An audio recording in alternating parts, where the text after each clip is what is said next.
going to start with a Pledge of Allegiance.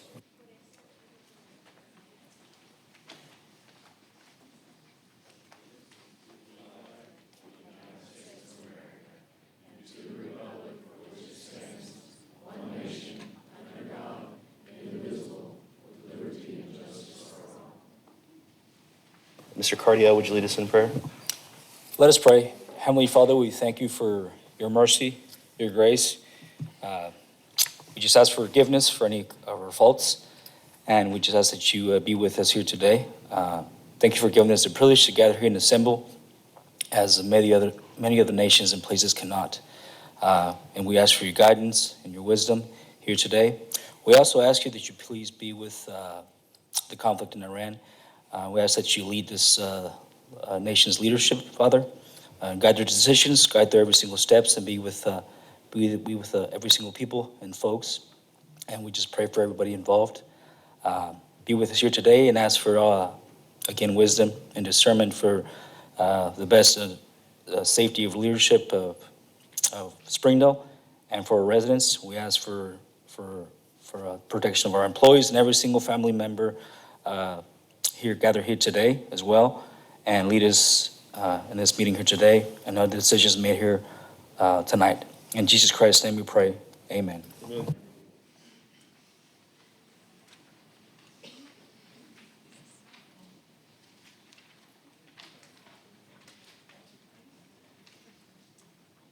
Start with roll call. Brent Couch, Here.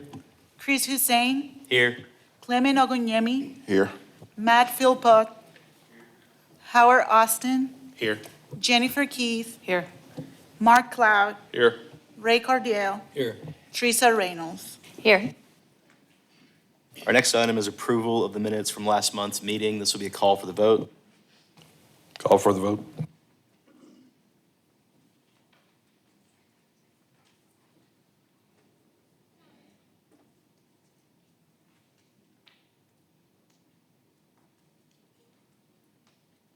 That's approved 9-0.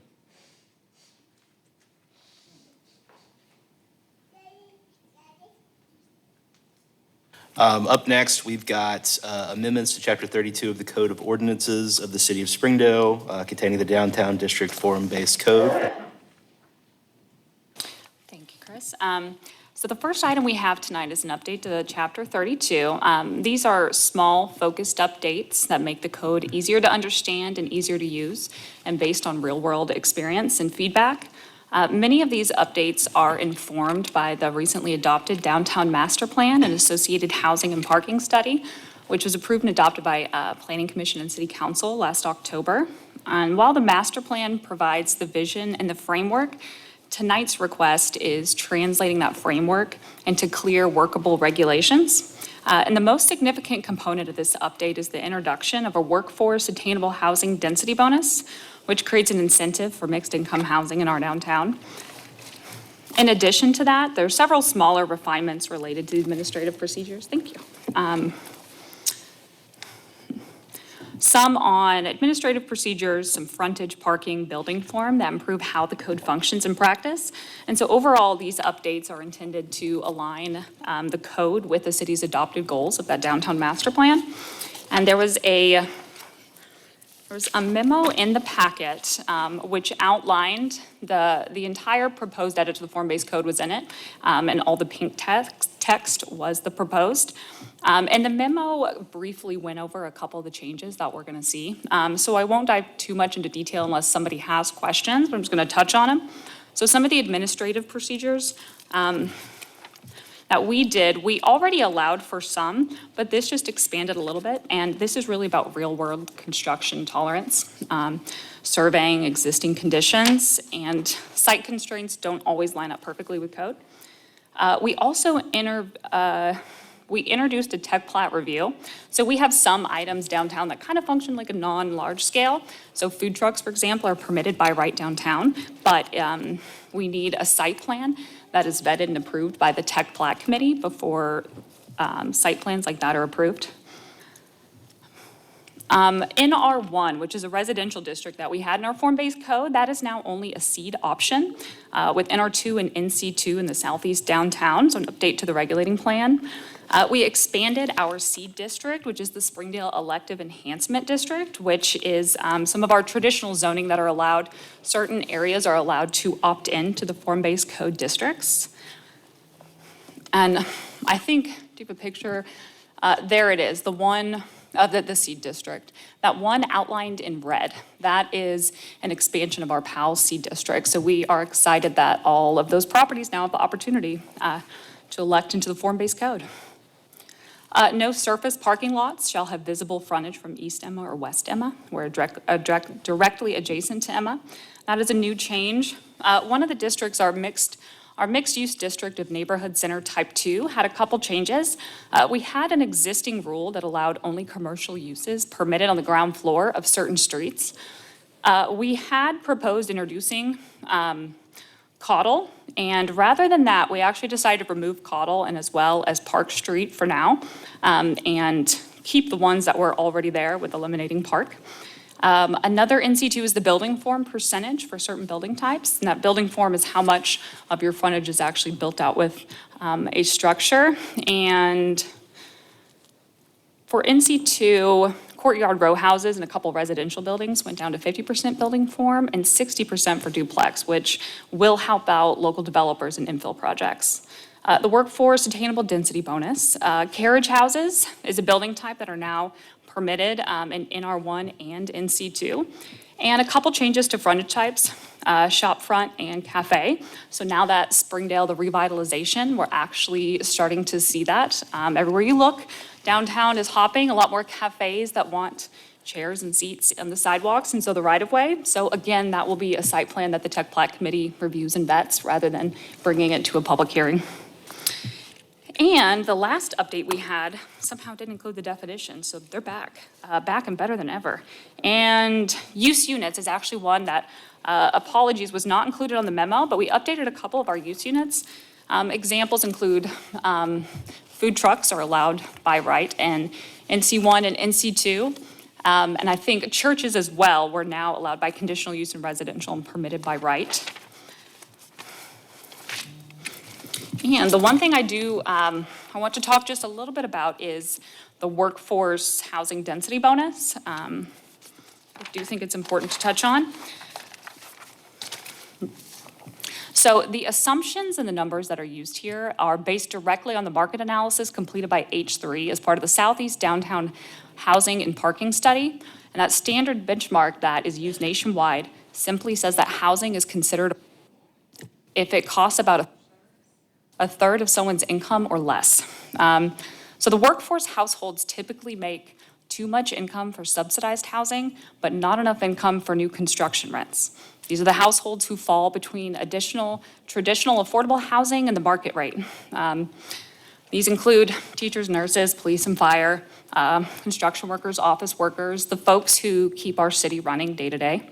So this density bonus is a voluntary tool that allows one additional story of height when a project provides a defined percentage of workforce attainable housing. So we are trading value for value, additional height in exchange for workforce housing, and we think the community receives a clear public benefit from that. So this does not change the base zoning or by right height. It's an incentive, not an entitlement.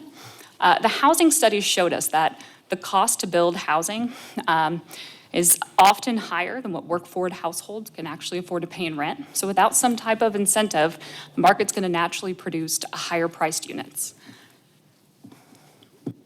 So the goal of this, we're trying to create and promote mixed income housing. One small refinement to the density bonus related to the unit mix. So based on the feedback, the requirement for larger units was adjusted from 50% to 33% and applied consistently across all districts that are eligible for this. This doesn't change affordability requirement, participation threshold, or duration. It simply adds flexibility to how the units are distributed. We're trying to improve implementation rather than changing the intent of it. I think that wraps it up. Thank you, Sharon. Any public comments? Any comments from the commission? This will be a call for the vote. Call for the vote.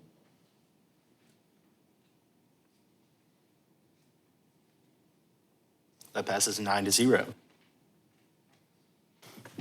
All right, so the ordinance that was included in the packet is going to be forwarded to City Council for April 28th for the last meeting of the month. Great jobs, planning staff. All right, before we jump into our next item, I'm going to let you guys know about the tabled items this evening. The first one is B 26-22, Edith Padilla. The next one is B 26-27 and 28. That is the Goring Phase 2.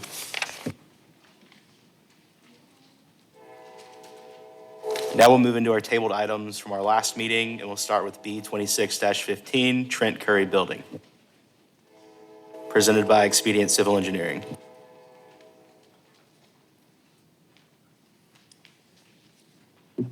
Jason Ingles with Expedient Civil Engineering, just requesting a few waivers and variances associated with a non-large scale.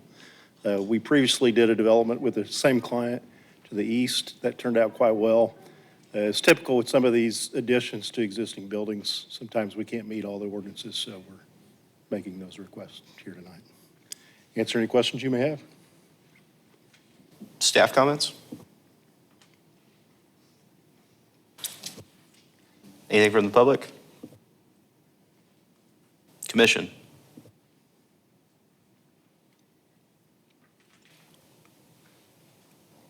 Can you speak to the variance on the parking lot and your landscaping? Are you providing less landscaping, or you just moving it around a little bit? We moved it around a little bit on site. Is it the same requirement as typical, just not in the exact locations? So, Exact. thank you. And what about the parking lot orientation? Can you explain that to me? Yeah, so we're adding this building to the south of an existing building, and that existing building to the north is almost right on the lot line. So there's no way to put the parking other than out front, Understood. Thank you. fortunately. Anybody else? You guys have any issue with taking the variances altogether?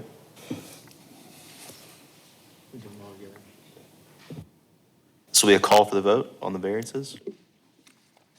Call for the vote.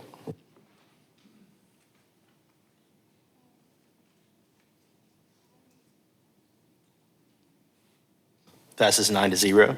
Thank you. Sir? Yeah, he's got one more. Thought it was done. Yeah. Well, you got a waiver for street improvements I do. and the other variance. Gotcha. Anything more to tell us about the variances for the park? We've talked about parking lot orientation, I guess the landscaping. And what specifically is your question? What are we requesting?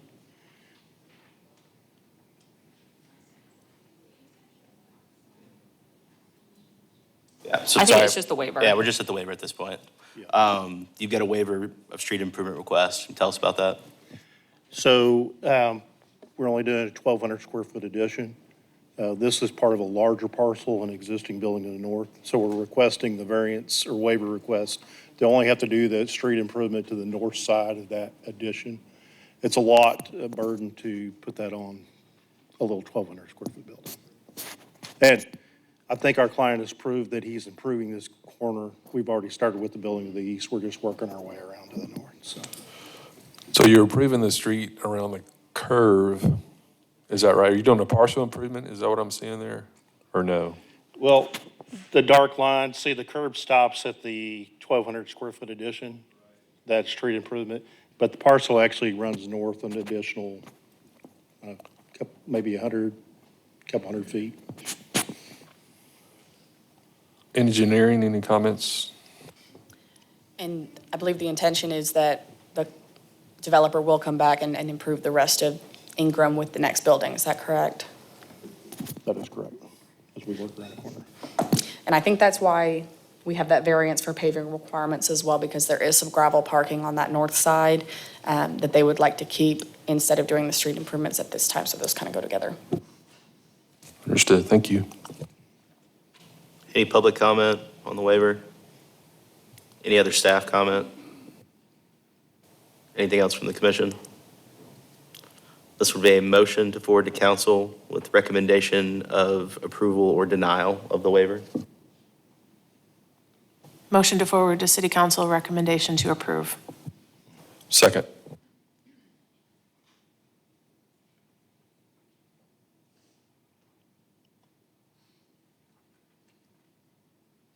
That passes 9-0.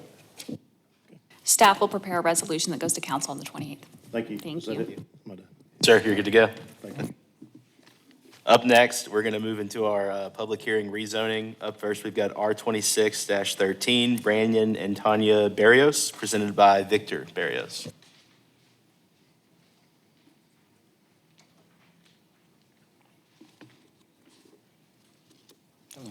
Good evening, sir. Could you state your name for us? Victor Barrios. So we just requesting that rezoning from A1 to C2 in 4346 North Oak.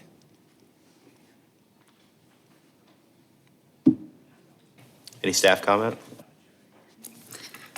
The rezoning request is in keeping with the following goals and policies of the comprehensive land use plan and is recommended for approval.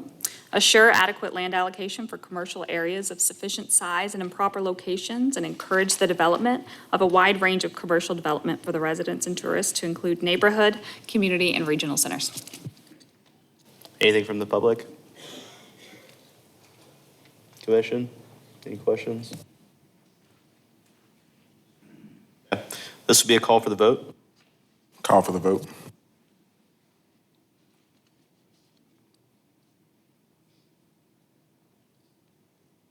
This rezoning passes 9-0. Mr. Barrios, staff will prepare an ordinance that goes to city council on April 28th, okay? Thank you. Thank you. Have a good day. Up next, we've got R26-14, Springdale Water and Sewer Commission of the City of Springdale.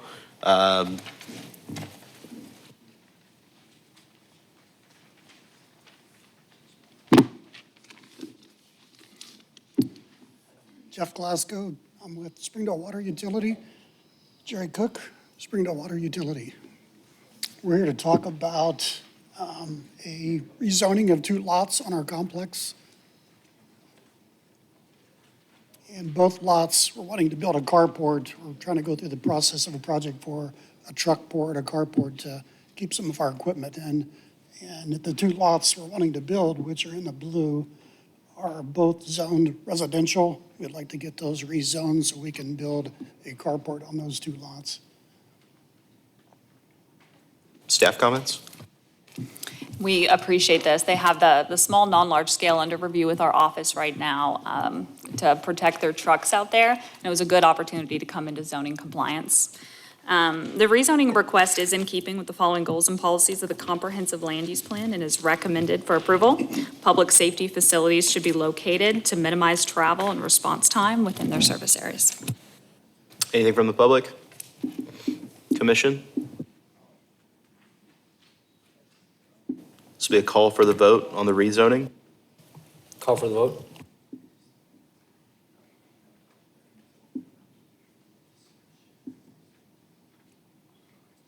That passes 9-0. For the rezoning, staff will prepare an ordinance that goes to council on the 28th. Thank you. Do you want me to talk about the? Yep. You guys also have a variance for paving requirements. Tell us about that. If that picture's back up, I can explain it better, but to access this future carport, we're coming off of a blacktop drive to the north, and we're proposing a variance to go with gravel instead of pavement or blacktop, basically because of cost for one, but also because of the heavy use that's going to have in the summertime on asphalt. It's not going to hold up very good. So we're requesting a variance for gravel for just that section. It's about 2,900 square feet of rock. Any staff comment? Anything from the public? Commission? If not, this will be a call for the vote. Call for the vote.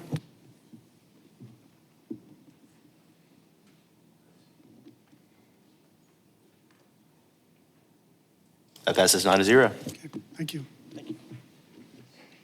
Next up, we've got R26-15, Corrine F. Uphold Revocable Trust, presented by Allen Reed and Associates.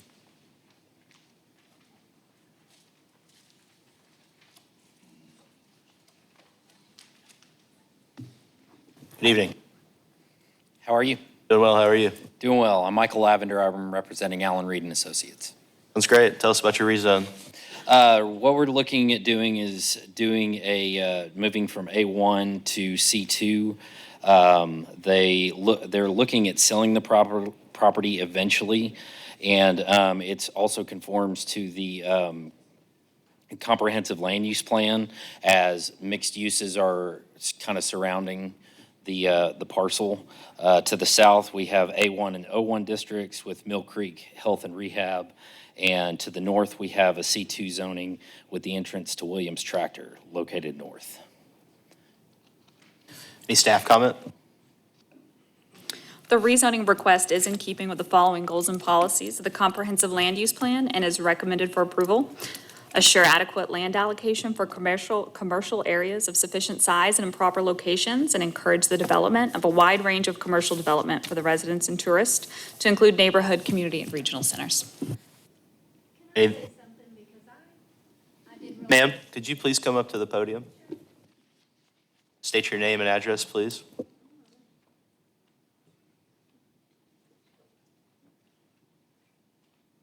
sorry, I didn't realize. It's hard for us to hear some things that you're saying. My name is Donna Johnson. I live at 4305 South 48th Street. I'm right across from the street where this property is. So you will be having probably entryways off of Shekinah into the property as well as 48th Street? Yes, ma'am, Okay. as far as I'm aware.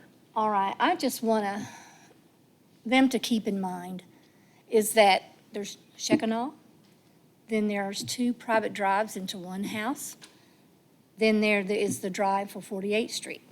And then just a little ways up is Williams Tractor.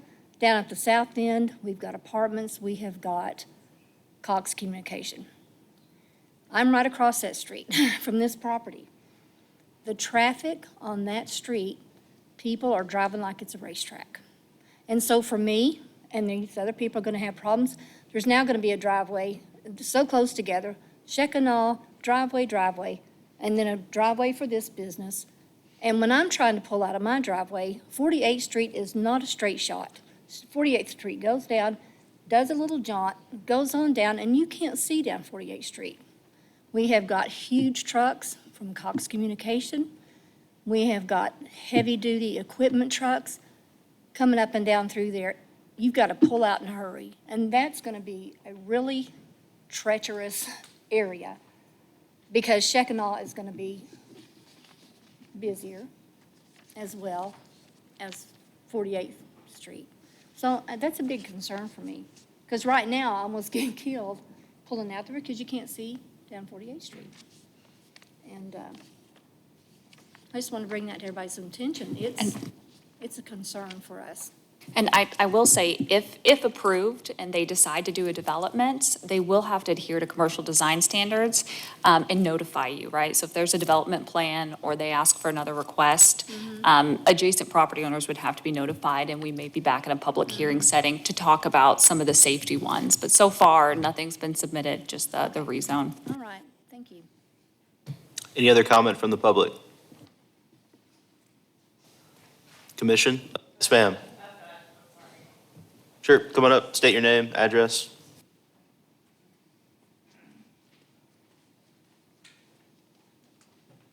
Hi, I'm Leanne Swift. I live at 4737 South 48th Street. And I wish I had a way to submit a video to you guys or play a video for you guys. But if y'all could just do us, just hold off on this for a minute and go drive down 48th Street between Johnson Mill Boulevard and Don Tyson Parkway. It is, we do have problems there because Comcast is there and the Tractor Supply being there is awful. But the Tractor Supply they have a really long driveway and they're off on the road where you can see them on the interstate. So 48th Street itself is actually a beautiful street right now, but it's slowly being ruined by, the Tractor Supply was pretty awful, but again, they're off the street. The nursing home, they situated themselves so that they left greenery on the side of the street. But they cut down the hillside whenever they built that. I mean, they just completely dug out the hillside. And so between that and the Tractor Supply, the noise pollution now coming over, onto 48th Street is crazy, and it wasn't like that. And it's just those two things combined. But if you read through, the city of Springdale's, all your stuff about how wide your streets can be, and we want trees here, and I know you all are trying to make Springdale really nice. And Emma Street, like what you've done down in the downtown area is beautiful. But if you guys could look at this area, it could be really a little gem for you guys. And, if you look south at Johnson Mill, you've got Johnson Square that's there. That's an awesome development that you've got right there. Like, this could be the beautiful entrance to Springdale when people are going down that street. You've got the Johnson Mill, which is they're, increasing their property. So they're gonna have more, people staying at that hotel and enjoying the area. And I just wish you guys could save this street. And if there's somewhere I could send this video, I've got a video just driving down the street, but you can go drive down by yourself. It is not the commercial place that they're making it sound like. It's not. There's tons of trees, there's tons of residents. The whole, east side of the road is all residential, and pretty much almost all of the west side is residential. And, what's zoned commercial is, it does say like it has to be set back from the road, and you've got some requirements, but just please go look at this street and maybe rethink this street, because there are so many other places in Springdale that are already flat, already, I'm so sorry, like not attractive, where if somebody wants, to come in and cut down all the trees and butcher the hillside, it's like, why are you buying that right there? Like, do something different. And two, on this street, we've got bicyclists.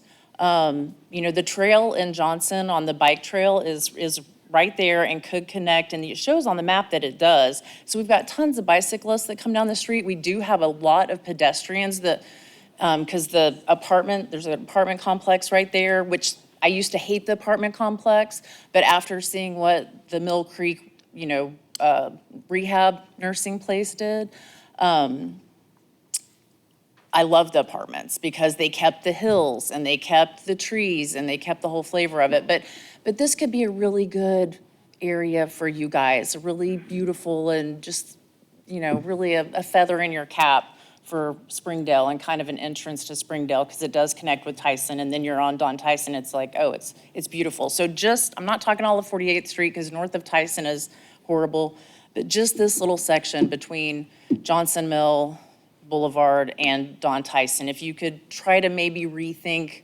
this area, and even the commercial properties that are the O1, the little purple one in the front, that was commercial, but it's already turned back over into a residential house because it's not a business area. Like, it's just not. So if you could just pause this for a second and just look at that street, maybe rethink of how you look at it. I think you could have really good things for this road coming down the pike, and they could, benefit from that too. But they've already, and I've got a video that I just took today, where they've already started kind of clearing out the trees and stuff, and they haven't even sold the property yet, but they've started clearing out trees and kind of started butchering the hillside already. So we're just asking you to pause. There's a lot of people in that area right there that have lived there forever and love it. And for myself, I'm the 8th generation of my family that's lived on that property. And, we've seen a lot of changes, but it's still a good street. It's still pretty, and it could just be such an asset for Springdale if we could just reframe it a little bit. Thank you. Thank you. Anything else from the public? Yes, ma'am.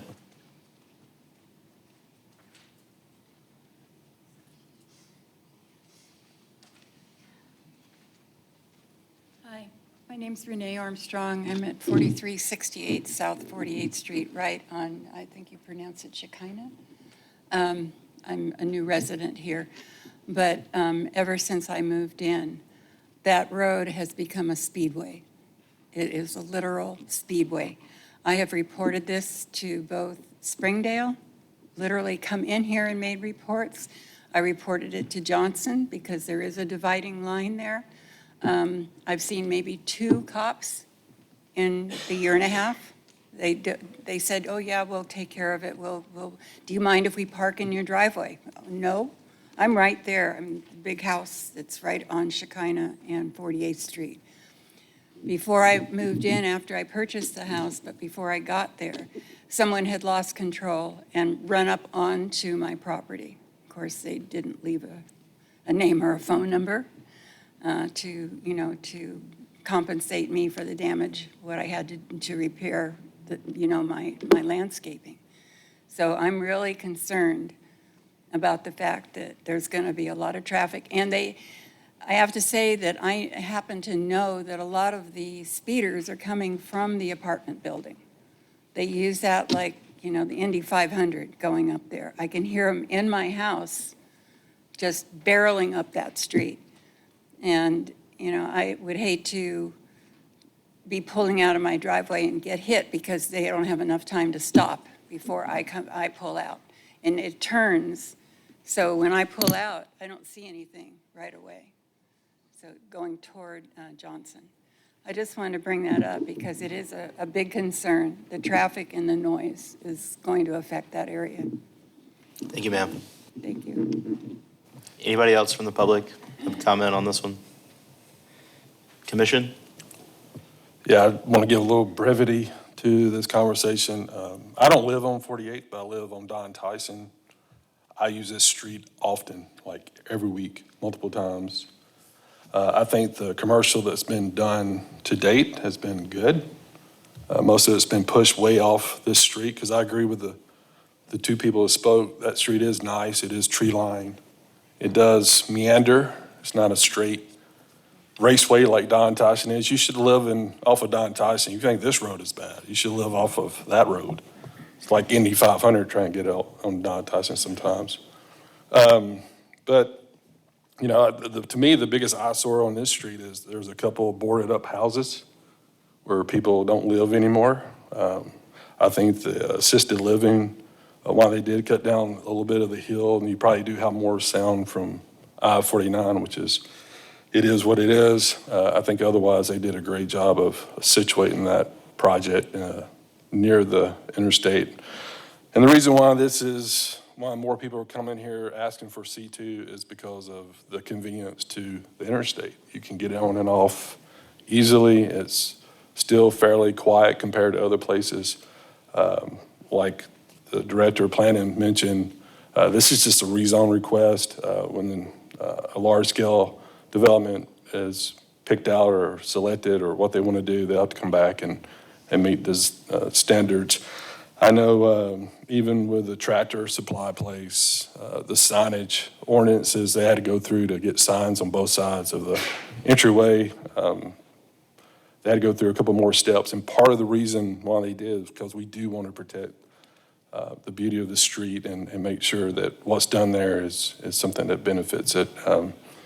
Not saying I'm for or against rezoning, I just want to give somebody who drives this street constantly, I don't see necessarily, I actually have dodged more deer and coyotes than I have cars on this street, so. Could I make a follow-up comment about that? Yes, ma'am. One big difference between Don Tyson and 48th Street is you've got cops up there, you've got police officers, and they give tickets and stuff on Don Tyson. I've got one on Don Tyson. We never have a cop on our street. There's never police on our street. It's a racetrack. And they're going 50 and 60 flying. But I just wanted to. Understood. I'm just saying, I've never seen that. I don't live on the street, so I'm not there as often as you are, but I am there a lot. We do. And I've never seen anybody race up and down that street. That's all I'm saying. Oh, well, come and sit sometime for 15 minutes. Anyway, I just want to make that comment. There's no no monitoring of that street. Yes, ma'am. Thank you. Any other comments? Yes, ma'am. Could you come to the podium and speak? I know we're fighting a lost cause here, but, I mean, I had to come and get a variance for my house to get a fence in the front to try to protect myself from the street. The traffic is bad. It's enough. With people cutting through, I think it's gonna be better once you get the 112 stuff straightened out. I think it'll ease up on our street.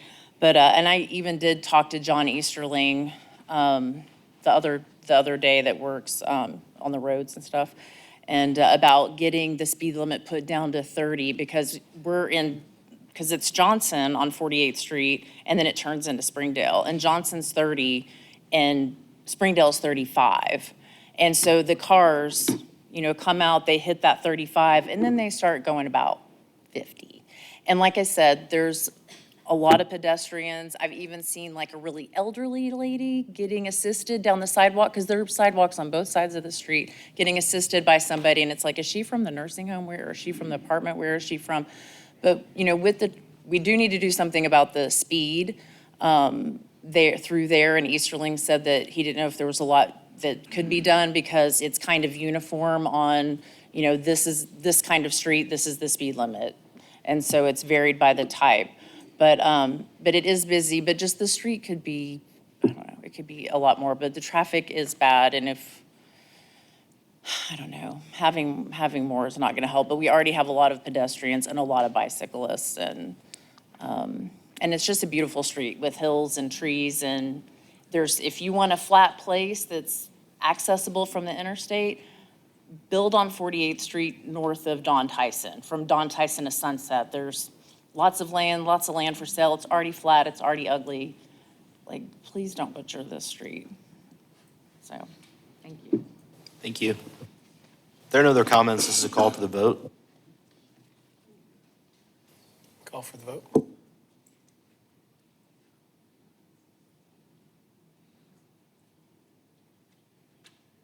That passes 9-0. Staff will prepare an ordinance that's going to go to City Council on April 28th, the last Tuesday at 6 p.m. I'm not required to be present, but I recommend it. Also an opportunity for anyone else in the neighborhood to come out and speak at that City Council meeting, okay? Thank you. Up next is R26-16, Blue Willow LLC, presented by Watkins, Boyer, Gray, and Curry.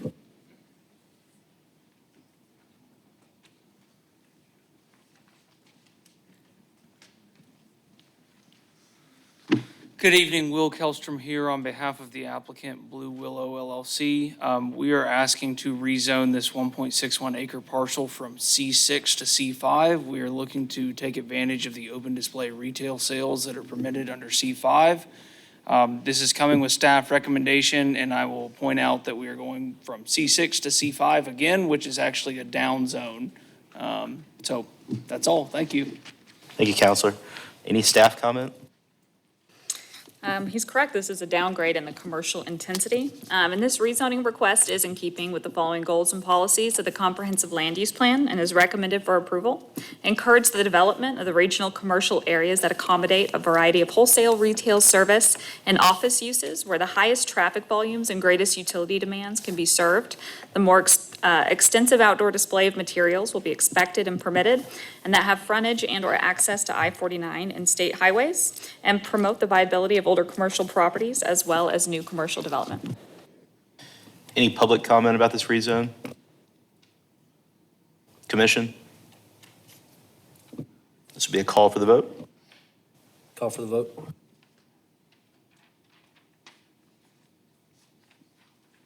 This rezone passes 9-0. Staff will prepare an ordinance that goes to council on the 28th.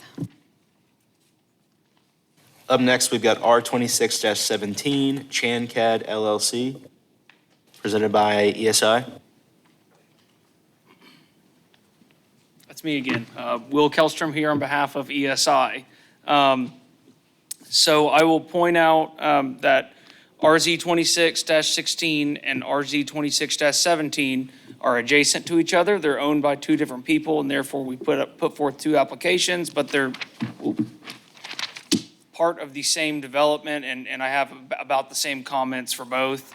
They're both around 6.3 acres.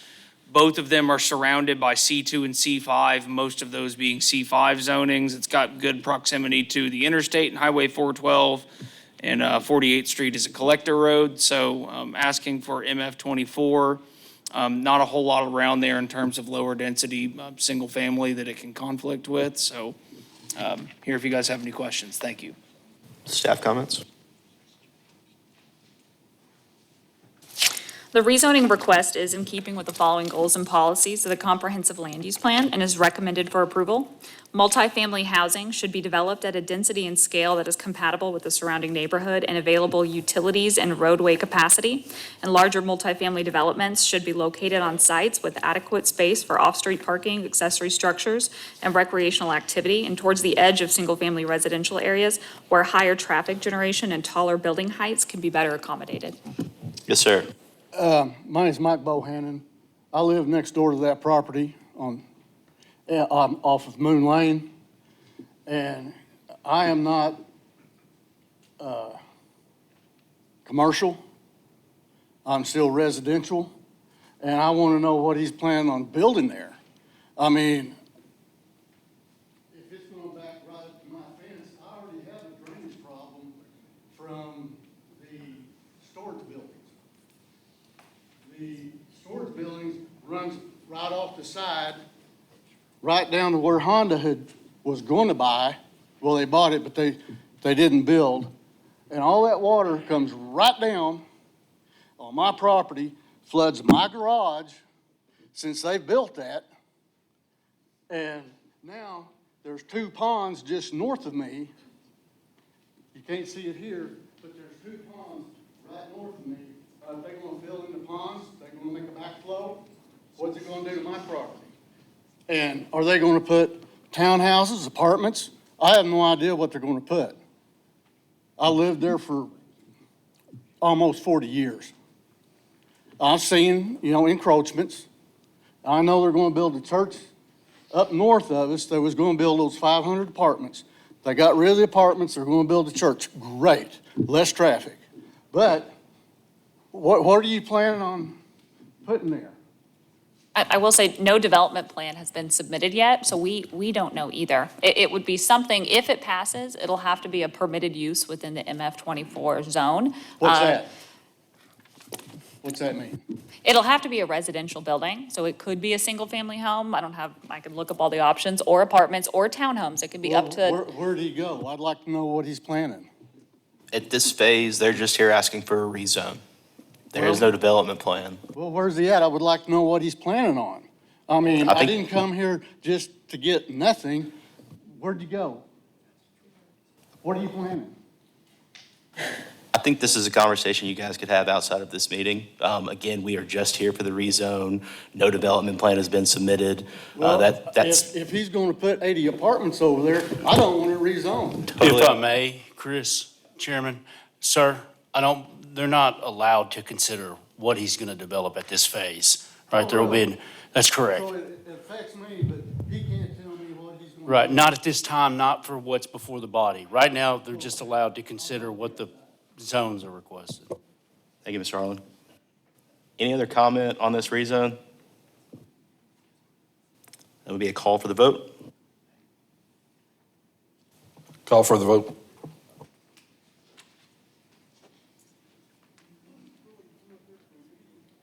This rezone passes 9-0. All right, so for R2617, staff will prepare the ordinance that goes on the 28th. Up next is R26-18, Brent A. Hamby Trust Agreement, presented by Engineering Services. Again, Mr. Kellstrom. I have no further comment. I'll just reiterate my comments from the last item. Thank you. Thanks, sir. Any public comment or staff comment on this one? Similar to the previous one, this request, the R26-18, this rezoning request is in keeping with the following goals and policies of the comprehensive land use plan and is recommended for approval. Multifamily housing should be developed at a density and scale that is compatible with the surrounding neighborhood and available utilities and roadway capacity. Larger multifamily developments should be located on sites with adequate space for off-street parking, accessory structures, recreational activity, and towards the edge of single-family residential areas where high traffic generation and taller building heights can be better accommodated. Any public comment on this rezone? Commission? If none, this is a call for the vote. Call for the vote.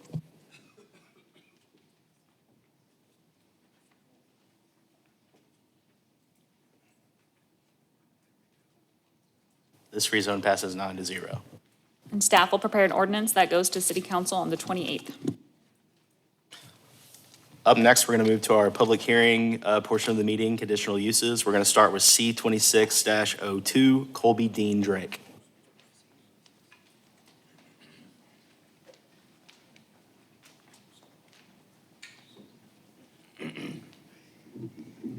Evening, sir. Do what? Sorry. It's a good evening. Good evening. Could you please state your name for us? Colby Drake. Mr. Drake, you're here seeking conditional use, is that correct? Yes, sir. Could you tell us about that? Just to, excuse me, just be able to put a manufactured home on my property. Yeah. Any On the comment? home- Go ahead, sorry, go ahead. I Were you apologize. going to say something? Just on the old home place. Any comments from staff on this? So this request for a use unit 14, residential manufactured housing in an A1, it's only a conditional use in an A1. So for the manufactured housing, once installed, it functions as a permanent single-family residence. And this request is not for a mobile home park or a temporary building.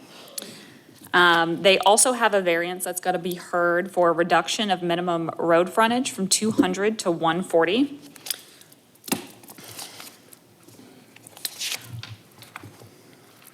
And then some of the development standards review guidelines for this, ingress and egress to the property, acceptable.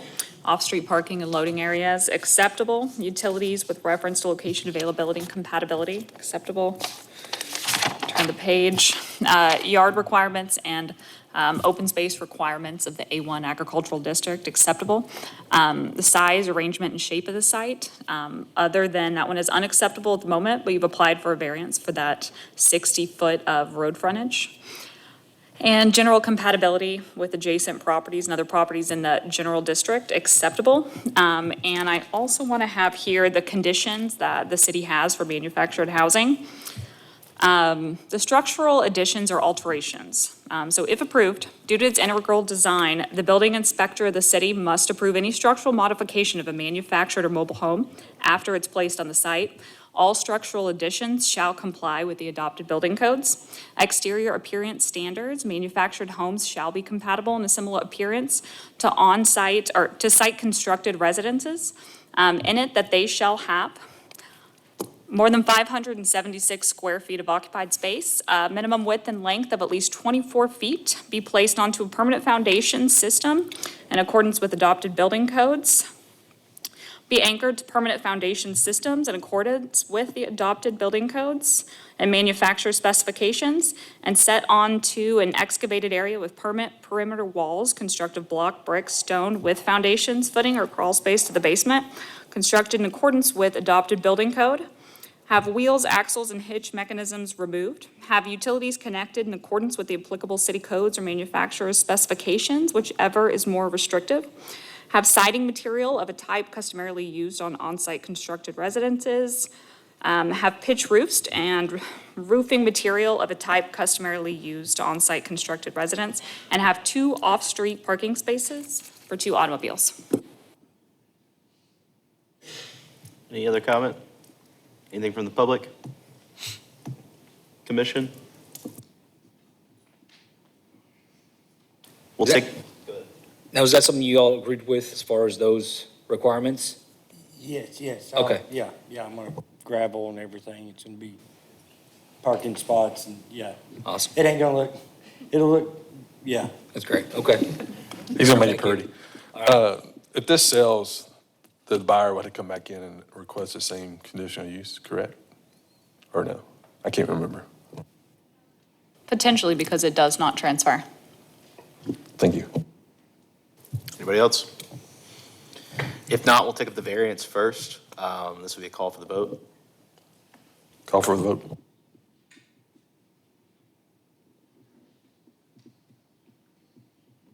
Variance passes 9-0. And conditional use would also be a call for the vote. Thank you. Call for the vote.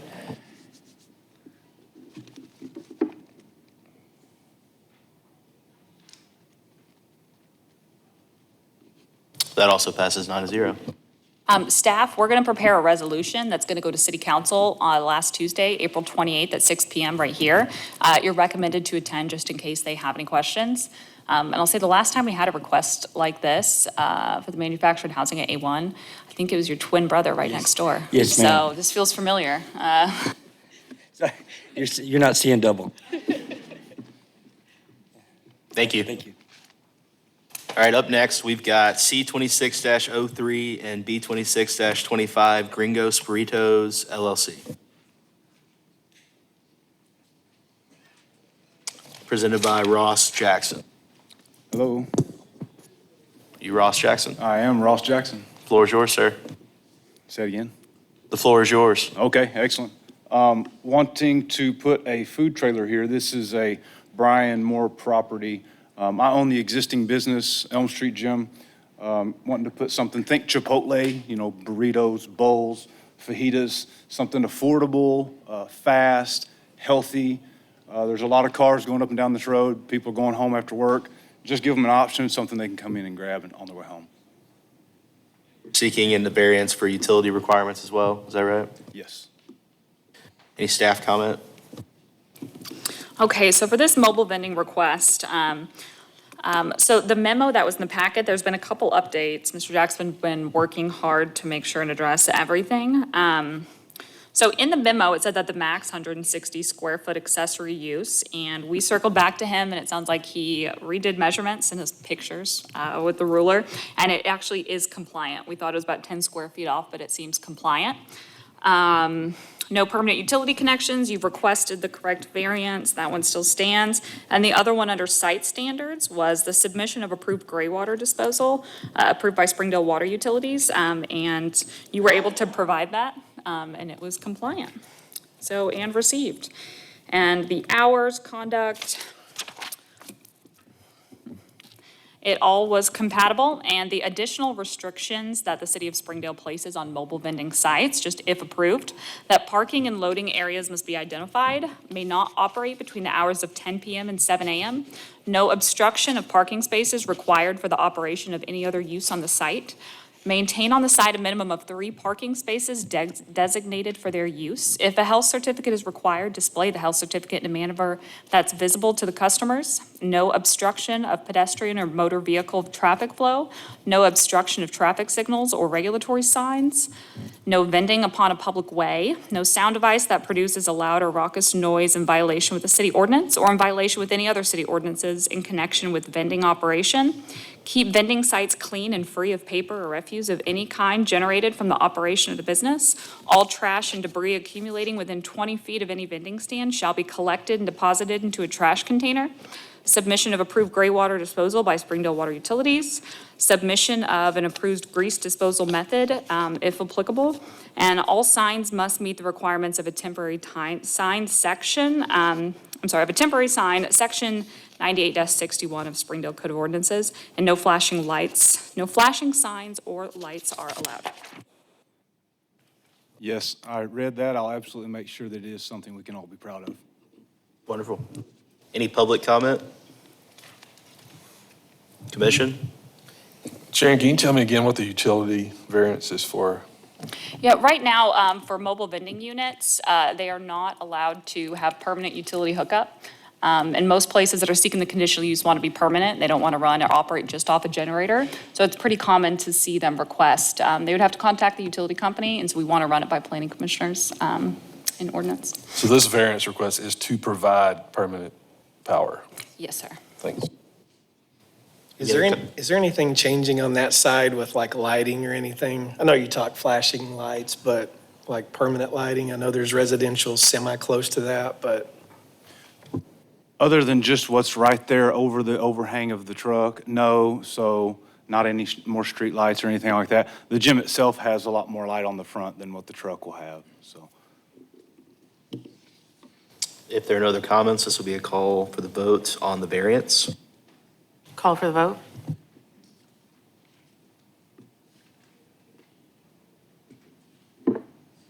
Variance passes 9-0. And the conditional use would also be a call for the vote. Call for the vote.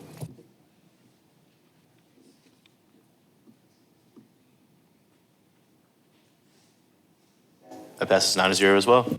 All right, staff will prepare a resolution that goes to City Council on the 28th, right here at 6 PM, and you're encouraged to attend in case they have questions, okay? Okay, thank you. Thank you. Up next is C26-04, Mile 59 Coffee, presented by Justin and Corey Steele. Hi, Justin Steele for Mile 59 Coffee. Essentially requesting home occupation conditional use to be able to roast and sell small amounts of coffee under the Arkansas Food Freedom Act. Any comments from staff? First, I'll say it was a very thorough application and site plan, and staff very much appreciated that. So thank you. So this request for a use unit 28 home occupation SF2. So they have confirmed that a max of 250 square feet will be used for the occupation purposes, which is well under the 30% maximum of the heated space to be used for this. Some of the site standards, ingress and egress was acceptable, off-street parking, yard requirements, size and shape of the site, and general compatibility. For the site plan review, we found it consistent with the requirements of use unit 28.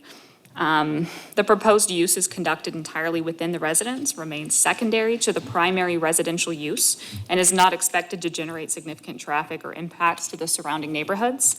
And home occupations shall be permitted only if it complies with all of the following: no alteration of the outside appearance of the residential structure or provision that the separate outside entrance for the business areas of the residential structure, no outside storage of materials required for the operation of the business, operated only by the resident members of the household and shall not have any employees, concessionaries, or any other form of operator or help, whether such business is conducted on the premises or off the premises, requires the use of an area no greater than 30% of the total heated living space of the residential structure, generates no traffic, parking, sewage, or water use in excess of what's normal in the residential neighborhood, will not produce any fumes, odor, noise, or any other offensive effects that are not normal to residential activity, will not involve accessory buildings, stock and trade shall not exceed 10% of the floor area of the accessory use, will not require the construction of a duplicate kitchen or addition to the existing kitchen, will not require or cause the consumption on the premises of any food product produced thereon, and will not provide medical treatment, therapeutic massage, or similar activities. Work for you? Yes. Yep. Any public comment? Commission? One question. Although I love the smell of roasted coffee, can you explain a little bit of that to me, how you're going to try to maintain that odor to some degree? I'm assuming you've got some plan for that. It's a very small countertop roaster that doesn't produce any more odor than you would in a standard kitchen. So it's roughly this big. Gotcha. It's not like a big commercial roaster or something. When I say small scale, it's Understood. very small scale. Are you selling online? Is that your primary? Okay, thank you. If there are no other comments, this would be a call for the vote. Call for the vote.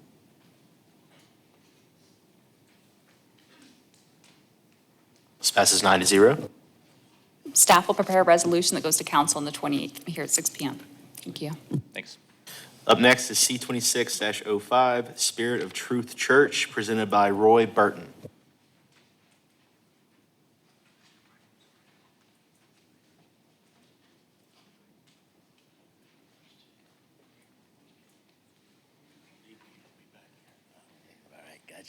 Roy Burton, Spirit of Truth Church, seeking a conditional use to continue to operate as a church in a C2.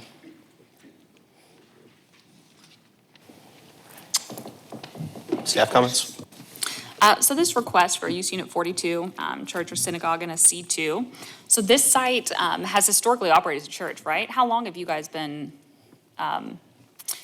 14 years. 14 years, okay. I knew it was more than a decade, and this is procedural, where at the time, they did meet fire and building code, but a conditional use was not sought. So we are going back and just crossing our Ts and dotting our Is.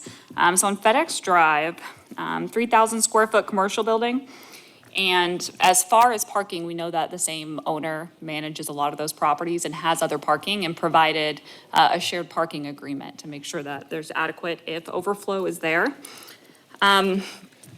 Ingress egress is acceptable. Refuge and service areas. Sign, if any, I think you guys just have a wall sign on the building. On the building, correct? The size and shape of the site, including the size, shape, and arrangement of proposed structures, acceptable, and the general compatibility with adjacent properties and other properties in the general district is acceptable.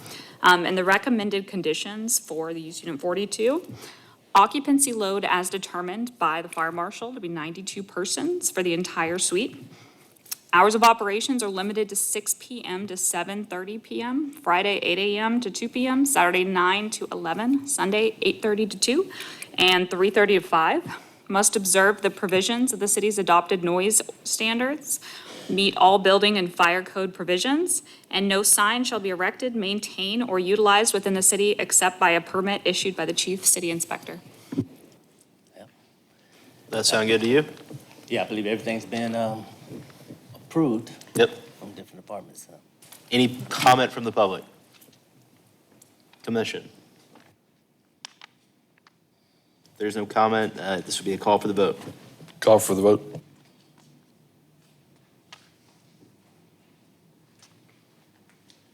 It's approved 9-0. Staff will prepare a resolution that goes on the 28th. It's recommended. You're not required to, but in case they have questions, I can't answer. It's recommended. Up next, C26-06, Alice's Garden, presented by Alice Eastwood. Hi, Alice Eastwood on behalf of Alice's Garden, seeking Unit 28 home occupation to allow me to sell specialty cut flower bouquets that I grow in my backyard, as well as paintings that I paint inspired by those flowers. Staff comment? All right, so this request for use unit 28, home occupation in a SF2, applicant requesting to operate a business consisting of creating artwork and growing specially cut flowers on site for off-site or online sales. The proposed use will operate entirely as a low-impact resident-based activity. With a single-family dwelling, site is surrounded by other single-family dwellings. Master Street Plan designates Laurel Ridge as a local street, and some of the development standards of the area, ingress, egress, acceptable, off-street parking, acceptable. The yard requirements, open space, acceptable, size, shape of the site, including the size, shape, and arrangement of proposed structures, acceptable, and the general compatibility with adjacent properties and other properties in the district is acceptable. Staff finds the request consistent with the requirements of the use unit 28, home occupation. The proposed use is conducted entirely within the residence, remains secondary to the primary residential use, and is not expected to generate significant traffic or impacts to the surrounding neighborhoods. And home occupations shall be permitted only if it complies with all of the following. No alteration of the outside appearances of the residential structure or provision of a separate outside entrance for the business areas of the residential structure. No outside storage of materials required for the operation of the business. Operated only by the resident members of the household and shall not have any employees, concessionaries, or any other form of operator or help, whether such business is conducted on the premises or off premises. Requires the use of an area no greater than 30% of the total heated living space of the residential structure. And in the packet, that one was in red, but we have since confirmed that well under the maximum percent of the space. Generates no traffic, parking, sewage, or water use in excess of what is normal in a residential neighborhood. Will not produce any fumes, odors, noise, or any other offensive effects that are not normal to residential activity. Will not involve accessory buildings. Stock and trade shall not exceed 10% of the floor area of the accessory use. Will not require the construction of a duplicate kitchen or in addition to the existing kitchen. Will not require or cause the consumption on the premises of any food product produced thereon. And will not provide medical treatment, therapeutic massage, or similar activities. Any public comment? commission? If there are no comments, this is a call for the vote. Call for the vote.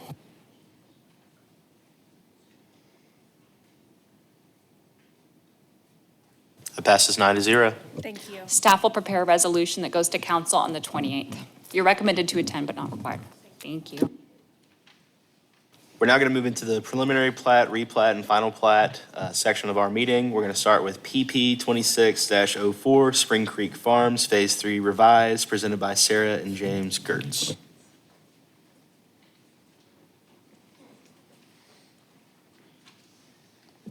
Hello, I'm Sarah Gertz.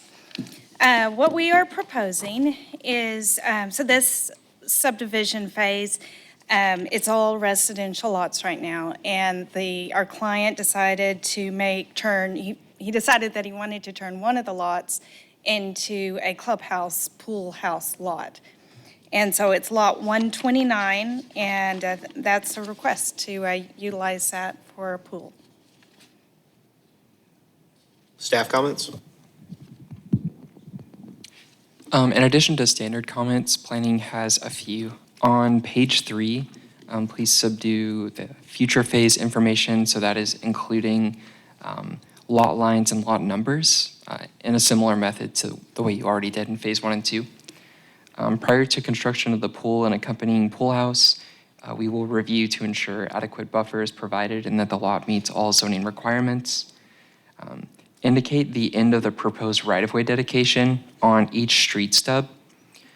We're able to determine based on the current plat, or unable to determine based on the current plat, and this will be helpful for future final plat purposes.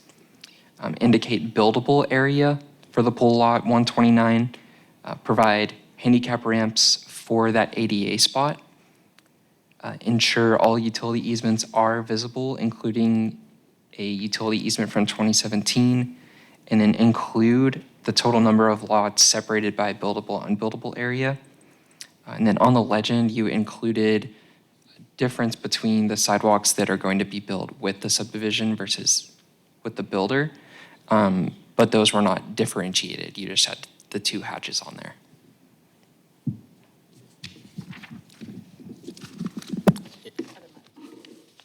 Engineering, anything? Nope. Any issue with any of those comments? If I may add that with staff review, there was some concern just about a pool and a clubhouse on one single-family lot. I think it's great and positive that the developer wants to come back and improve it. There's already an approved preliminary plat for this. They wanted to come back and ask to make it better and improve it. The idea of a common amenity use of something else would be definitely supported, but I did want to say that there's been some staff feedback that is a lot for the buildable size of that lot. Agreed, and we've had conversations with the owner about that because we also were wondering how's this going to happen. So he has been working with a pool company to put a pool on, and so Clubhouse, it really what it is it's a bathroom, and they're working out if the shower is just going to be an outside, wash the chlorine off, or if it's going to be like with the bathroom. But it's not going to be an internal gathering space, just the bare bones. So is it more of a pool house? Yeah, more Than a of a clubhouse? pool house, yeah. Is there any oversight to that, or is this it? They can do whatever they want to with this lot? Not that they would do anything bad, I'm just asking a Well, question. right now, it's approved as a buildable lot, but of this, they would have to work with the building department with, and parking as well, right? There are a few concerns that have come up, that if there's an amenity, do we have sufficient parking for that area? Well, in order to use it, you have to be someone who lives there in the subdivision in order to get through the gates. And they are providing 4 spaces now, as with the proposed plan. And Sarah, should we expect this to be complete prior to the final plat of this subdivision, or do you know when they're planning to construct it? No, it would be that the plan is to go ahead and get final and work on this lot afterwards, work through planning.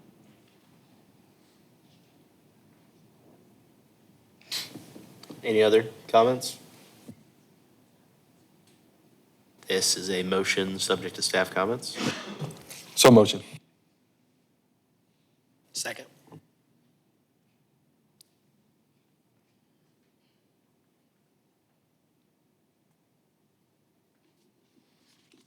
This passes 8-1. Thank you.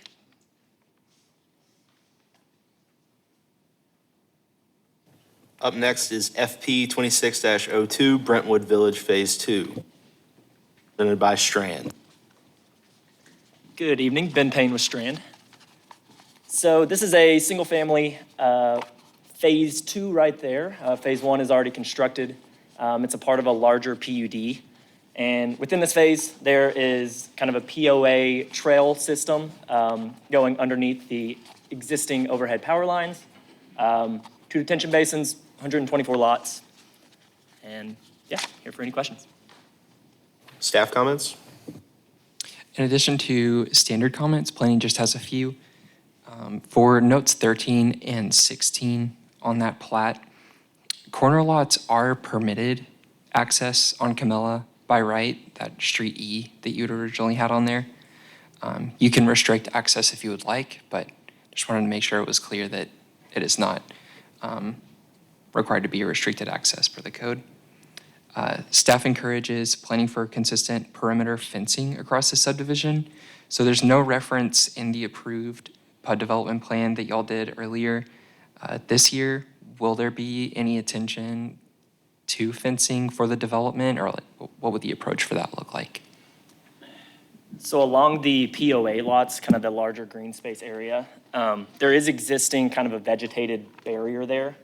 And then also on kind of the north side of the southern section, there is a proposed fence that we're proposing in that spot. The rest of it would be kind of on the home build side. I only have standard engineering comments. Submit all items listed in the final plat checklist and finish the punch list and pass reinspection.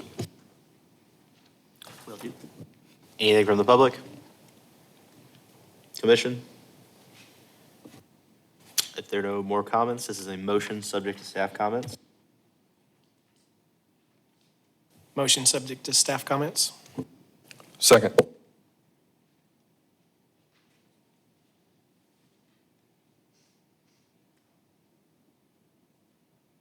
Passes 9-0.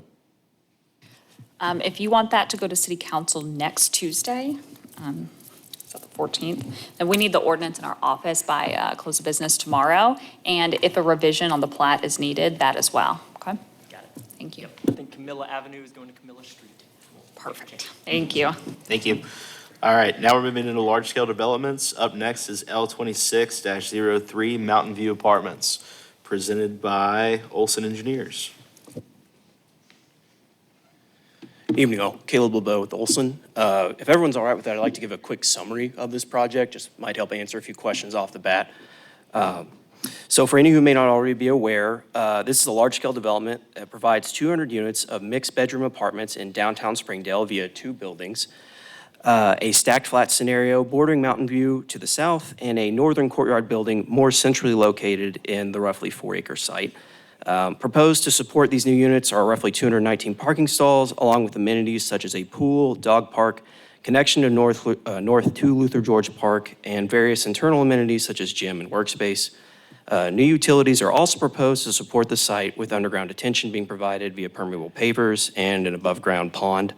Public water extension is proposed to pull through the site, as are additional sanitary and franchise utilities. The project has provided both traffic and sanitary capacity studies to clarify proposed impact, both of which yielded positive results with no negative impacts immediately noted. In specific, the public improvements provided here are street adjustments to Mountain View Ave to match the City Master Street Plan, mill and overlay of the north-south run of Trailside Terrace, water main extension from East Maple to Mountain View to better increase pressures in the area.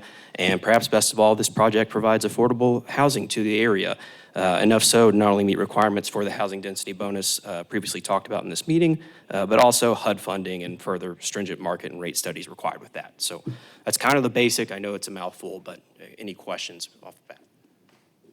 Staff comments? Engineering comments, please provide details for installation of pavers, including cross-sections, material specifications, dimensions, elevations, et cetera. We have just some general depths, minimum depths shown. We just need to know what the actual design values are going to be. Due to the small size of the pond, I'm okay if you don't want to do a trickle channel there. And then on that east side, it looks like the pond and the pavers discharge off the property line. There is an existing drainage easement, but unless a temporary construction easement is obtained from those neighbors, it does need to be pulled back on the subject property. Wanted to ask if there was additional storm sewer needed on Mountain View. I think there's some existing box, might need to add another one. And then if possible, I'd like to work on smoothing out the sidewalk transitions as much as possible to avoid an abrupt transition on the east and west sides. Yep, gotcha. Anything from the public? Planning, sorry. Sorry about that. I still have a few comments. In addition to some standard comments, we'll need to go ahead and look at the platting of this property and get that situated.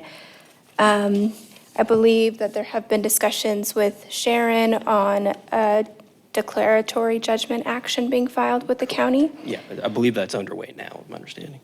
Please show the property boundaries with all corners pinned and tied to some of those established and set monuments.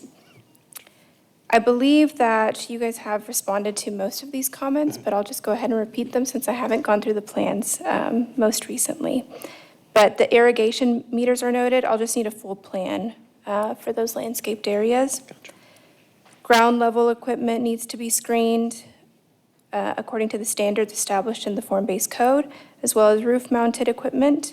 And then go ahead and double-check that 10-foot utility easement along the southeast Oh, you're correct. property line. That was a typo. Yeah, we drew that just a little over, but we can pull it over, no problem. Perfect. And of course, approval of this project is contingent on the adoption of the proposed Chapter 32 update, and that includes the workforce attainable housing density bonus. Any other comments? Commission? I don't see a rendering or elevation of the cottage portion. I just see the flats. Is that part the same as? Sorry, it's stacked flats on Mountain View and then a courtyard building. So both are 4-story. Building A is the flats with the kind of flyover drive-through there. Right. Building B should be the courtyard building. So that's it right there. So they're essentially identical in architectural. Similar, yes. Okay. Just missed it. I would just like some clarification. The E 1.1 and 1.2 plans for the site lighting, they do not agree. At least in the packet we have, they're very different. And so I would want to know which one is correct. It looks like there's reasonable cutoff for the backlight of the fixtures that are adjacent to existing residential. So we want to make sure that we're not having light and glare going into those spaces. I'm a little concerned. This is a personal preference. I'd like to see a little bit warmer, but 4,000 K is probably okay. Gotcha.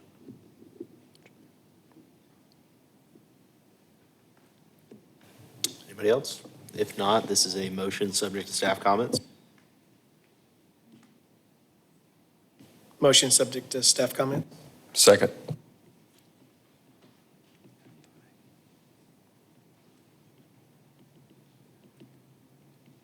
That passes 9-0. And again, this large-scale approval is subject to that Chapter 32 update that's going to go to City Council at the end of the month. Sure, right. Thank you. Thank you. Up next is L26-07, Our Lady of the Sorrows. This includes B26-34, which is a variance, and W26-17, which is a waiver for street improvements. This is presented by Katie Malloy of Core Architects. Hi, I'm Katie, and I have along with me Jonathan from Engineering Services. We received approval for large scale for this project about a year ago, as well as a handful of variances and waivers. However, through further design with the client, one of the waivers or variances we'd received was to keep the gravel parking lot as is currently existing on the site. We've decided to go ahead and paving that at this point, as well as improving the site. So the overall building design is very similar to what was shown last time, keeping within less than 50% addition to be within the commercial design standards exception, and like I said, mostly focusing on the paving of the lot, site improvements, and then a covered pedestrian connector. So that is what we are showing currently. We are still seeking the other variances and waivers we had received last time, just not the parking pavement one. Thank you. And just to, I think, reiterate the reason we had, I guess this is kind of jumping to the waiver more than the variance, but the reason we had requested the street improvements variance was because the bypass will be creating a dead end on Graham Road, so just past the church, there will be nothing to walk to. So that was our reasoning for that. Staff comments? Please submit a PDF of the signed and sealed drainage report to engineering. The developer is required to improve the abutting street to the Springdale Master Street Plan. Street improvements on Graham are required. Please show curb, gutter, sidewalk, storm drainage, streetlights, and any necessary pavement repairs.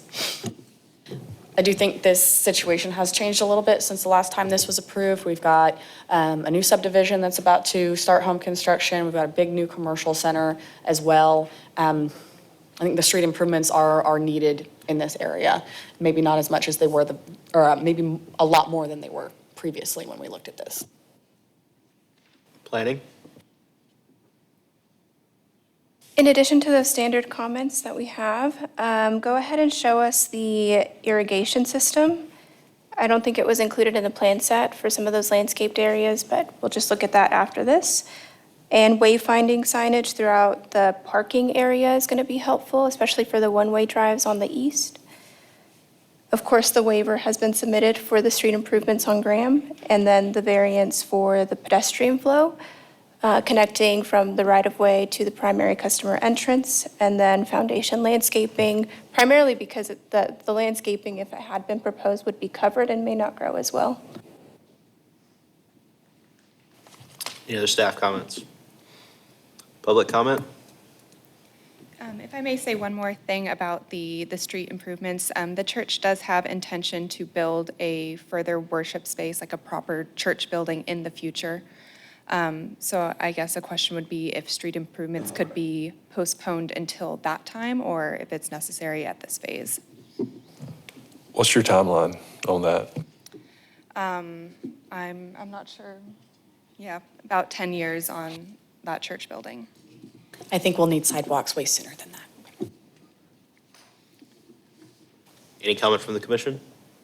So are there plans to improve Graham and Robbins in the near future then? Not by the city, but the Grade Commercial Center is doing improvements on all of Robbins Road and then turning up onto Graham. They're under construction of their first phase right now and about to submit their second phase that will continue those street improvements on Graham. That's all that has been proposed at this time, but we've seen a lot of movement in the area lately, and I think there's one more commercial development that we know is coming, hasn't been submitted yet for the south portion of Robbins Road. Can you put the aerial map back up? Please. So Yeah, so that C2 piece to the south, that whole thing is being developed currently. And then that SF1 piece, that's the Lex Estate subdivision, is in final plat review currently. Katie, where is 612? Is it to the right? Correct. It's going to create a cul-de-sac at the end of Graham on the other side of Chief Truman Right. Brewer, just off the screen. So there will be access not back out to 71, but just down to Wagon Wheel.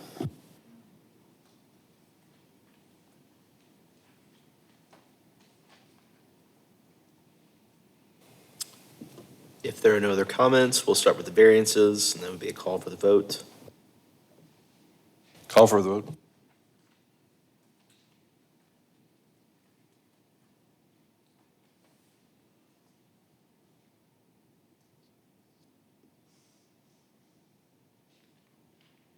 That passes 7-2.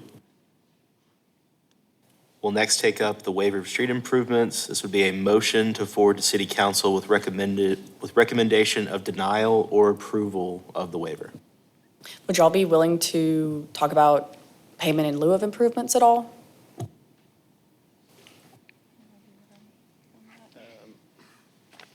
I think that's a possibility if maybe the waiver could be tabled. I don't know if that's an option. It would be discussed at city council, so if that's something that you guys wanted to do, city council can approve that, they can recommend it, or if you want to do that full waiver, you could still continue to council and ask for that as well. But it would still need to be voted on tonight, either with approval or denial. Okay.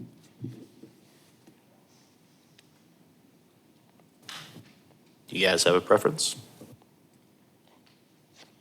I think we would, the preference would be to ask for, I think, fee in lieu, if that is an option. I would just recommend if you are, if you want to consider the fee in lieu, which we absolutely encourage and recommend, it might be good to get with engineering and find out what the scope of that would look like. Because that is something that they could opt into the payment in lieu of, and you could do that directly and not have to go to city council. That can be done just with approval of the planning commission, but if you're agreeing to that, then we're going to be looking for the full street improvements of what's Grandma Collector. I think it's been downgraded to a local. Yeah, Whatever that as well. classification is, we'd be looking for all. And if you guys want to, it'd probably be smart to know what that would cost. And so if we want to, after this meeting, work up a cost estimate, see if that's something that the church wants to consider, and then either, agree to that or go to council for the full waiver. So to be clear, we would need to say yes to the fee in lieu today. You don't have to. I mean, they're going to make a recommendation. If you'd like to suggest what you want, they will take that into consideration. If you want to go to city council on the 28th, then you need a recommendation from planning commission tonight. And then city council still has the authority to consider all options.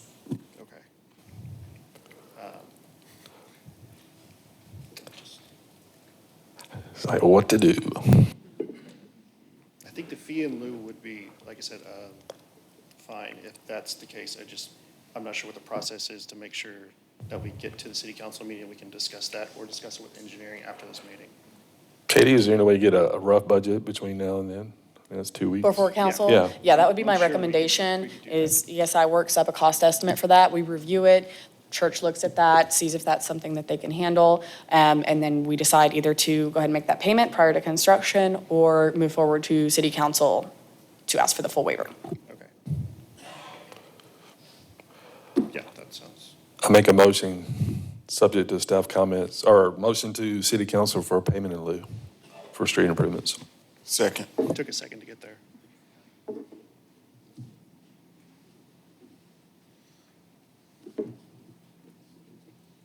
Passes 9-0. All right, staff. Do we have to approve the large scale? We got to do the large scale too. Up next, we'll vote on the large scale. That's a motion subject to staff comments. So motion. Second.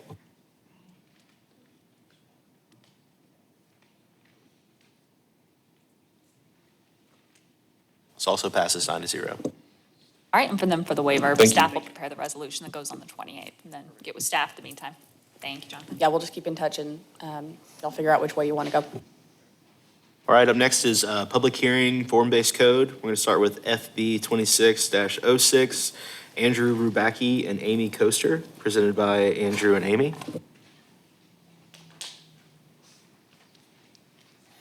Hi, I'm Andrew Rubacki at 521 Cottle. I have a C2/residential property that we want to change it to NC2 to really conform to what the city's looking to do.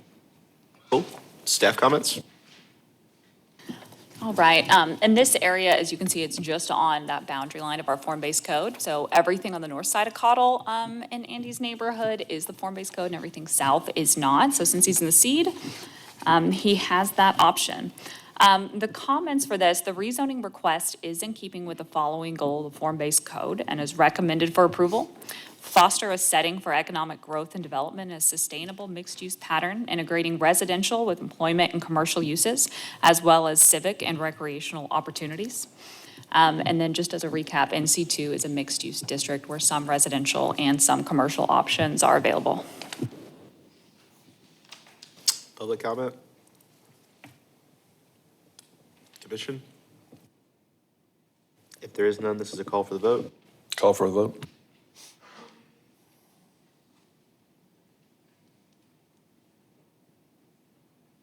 Passes 9-0. All right, staff is going to prepare an ordinance that's going to go to city council on the 28th. And then I want to mention, this request and the next are both seed district, so I think this is a great example of our form-based code at work, so yay. Thank you. Up next is FB 26-07, Campus Edge LLC, presented by Cornerstone Surveying. Cornerstone can't be here this evening. My name is Ken Hall. I'm one of the owners of Campus Edge LLC. This property is at the corner of Cottle and Dodson. It's currently MF12. We're asking that it be rezoned under the seed district zoning to NR2. Staff comment? The rezoning request is in keeping with the following goal, the form-based code, and is recommended for approval. Preserve and enhance the integrity and quality of this primary denser and smaller lot, single-unit residential district. And that is in reference to the NR2. That is the requested one. Any comment from the public on this rezone? Yes, sir.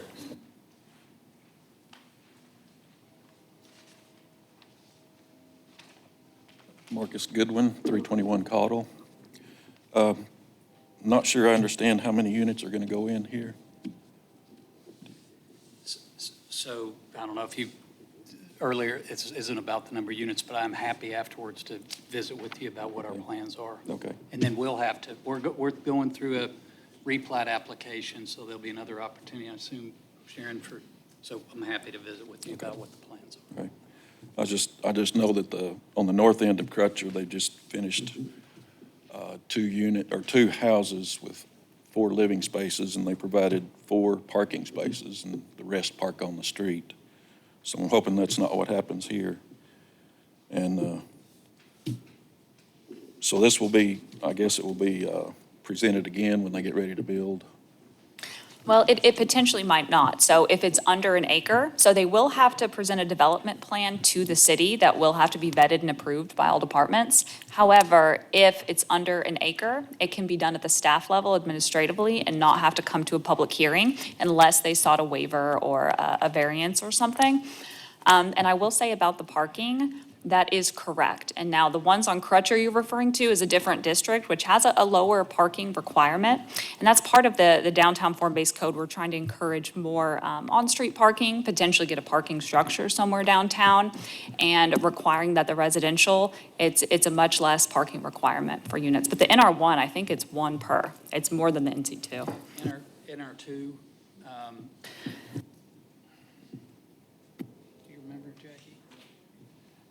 I think the parking is actually requirement is higher than NC2, which is where the Crutcher units are. Hold on, now I'm curious. Should know this. For the NR2, the residential uses, correct. So 1 off-street parking space for a 1-bedroom dwelling unit, 2 off-street parking spaces if it's 2 bedroom or larger, and then 1 off-street parking per space if it's a cottage court. So more parking than the Crutcher sites will be provided at this one if they come forth with a development plan. I was also wondering about the water lines, if this is going to be a problem with providing for more apartments for the homes that are already on that line? Or will it be shut off for a while? Or what's going to be done about that? Since no development plan has been submitted, I don't know the details of that. However, if the developer is willing, potentially keep you updated on the project or share it as they get further along. However, every development is responsible to account for what they're doing. So there may be construction, but they are not supposed to have adverse effects on neighboring properties. One more thing we've been there over 40 years, lived there, and that place has been surveyed at least 4 times, and they always have the same stakes where they survey it. And this time, it's 2 feet over into my property. So I don't know what we're going to do about that. We can definitely, the developer in the city, before development plan would be approved, we would double check that and We would double check that because we do not want encroachment. Any other public comment?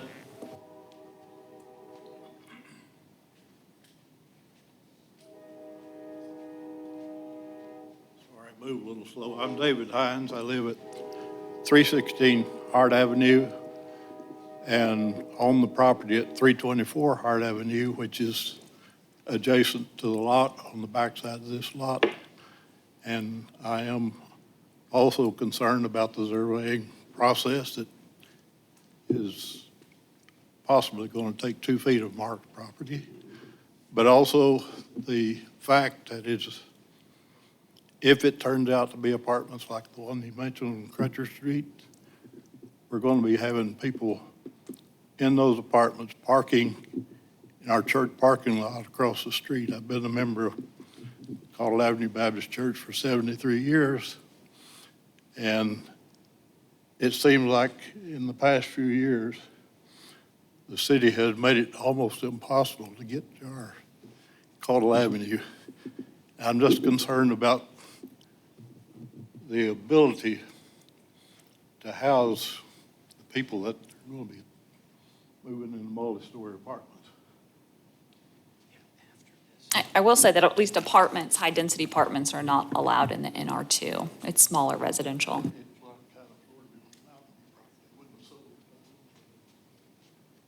Any other comments from the public on this? Hello. Thanks for allowing me to speak at this hearing. My name is John Harmon. My wife and I live at 305 Caudle, which is just 3 lots down. We're concerned that new construction will enhance the creepiness of our house. We're trying to go for kind of an Addams Family vibe right now. But seriously, what I'm concerned about mostly is when we roll over from MF12 to NR2, my only concern is that the possibility will decrease the setback from Caudle Street. And I'm worried that if new construction pushes out in there, it's going to kind of be a slippery slope, which will change the overall vibe of the entire southern portion of Caudle Street. But, other than that, that was my only concern. That's Thank a you. very valid point, and we actually have a note within our form-based code that tries to account for that, because we agree. I think we want it to be compatible, so I believe our note says that the front facade has to match the existing blocks, right? So we don't want that odd one. We want some sort of compatibility, so we do take that into account. Oh, well, thank you very much. Yeah, that kind of assuages some of my fears. And I know Ken, we'll talk later. Okay, thank you. Thank you. Any comment from the commission? There are no other comments. This is a call for the vote. Call for the vote.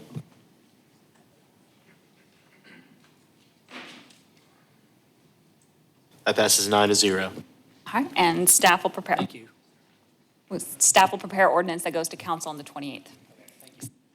Up next is Board of Adjustments. We're going to start with B 26-11, Nelva House, presented by Joey House.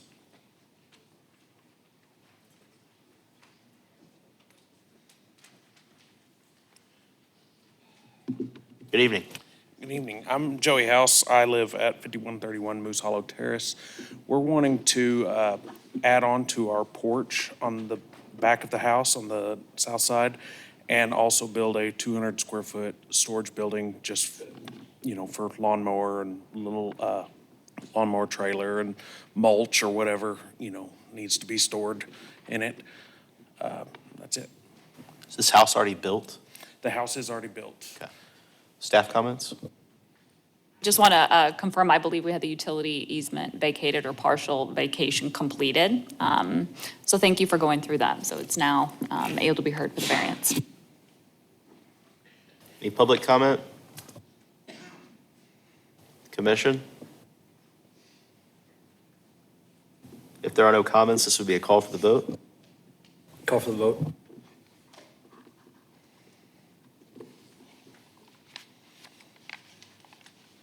Passes 9-0. I do have a question. Is that effective immediately, or when does it go into effect? Right now, Planning Commission is it. So tomorrow you can visit the building department and start your permitting process. That's what I was wondering, is how soon I can start doing that. We Thank you. open at 8 a.m. tomorrow. Thank you. Thank you. Up next is B26-21, Jose Castillo, presented by Sylvia Castillo.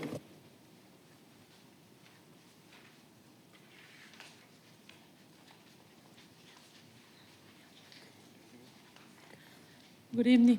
My name is Silvia Castillo. Okay, and we're just here to see if we get permission to reduce the measurements for the carport we just built.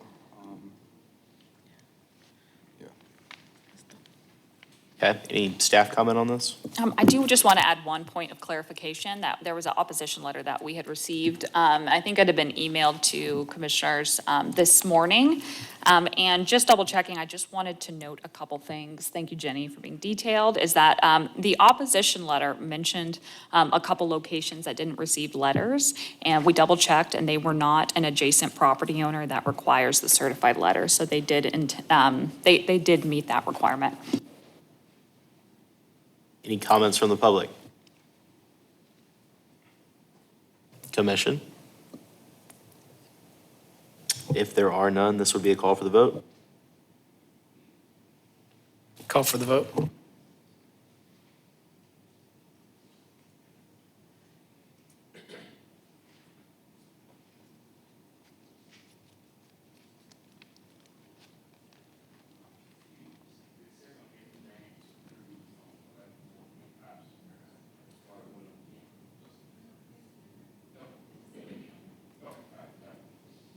That passes 9-0.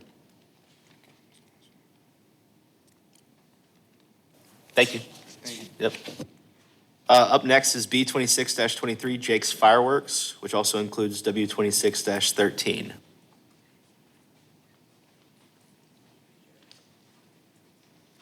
Hello. How you doing? Good. Ryan Gill with Martin Martin, representing Jake's Fireworks. You're here asking for a handful of variances and a waiver of street improvements. Tell us about that. So the project was submitted a little over a year ago for a non-large-scale development and was approved, and the project started construction. The construction was not completed by the 4th of July, so they actually just erected a regular old fireworks tent. After operating just for the 4th of July time of year for selling fireworks, they determined they were hoping to do the minimal parking as we had previously got approved.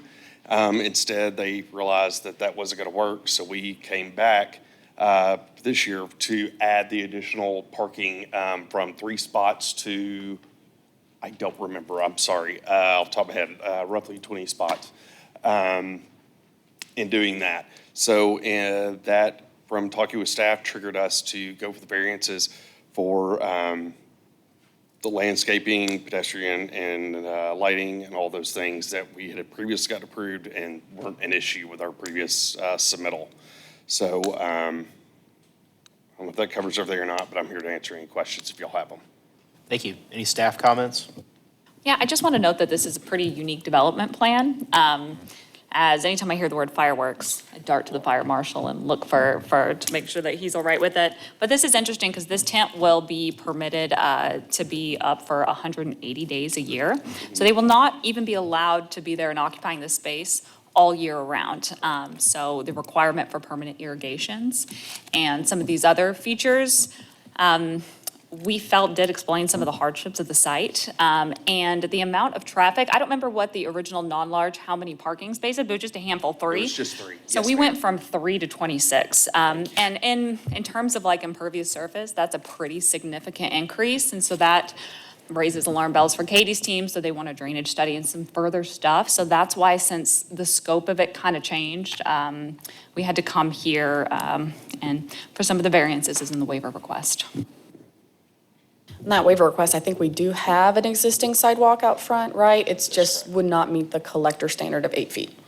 Is it 5? Now, what's the current width of the sidewalk? Is it 5? Sidewalk.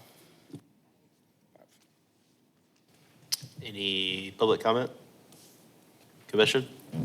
So I've seen this slab with these little power poles around the perimeter and been Yes, wondering, what the heck is this thing? So I should have had you submitted, but it wasn't in the packet. It is a tent. It is a tent. Let's all be clear. This is not it is a permanent slab.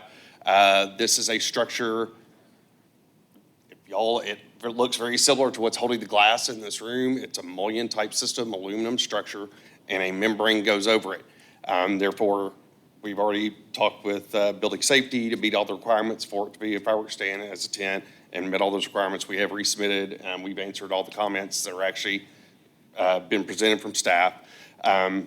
It looks like a building, but it's a tent. It's a clear membrane, and all the little stands around are power for that.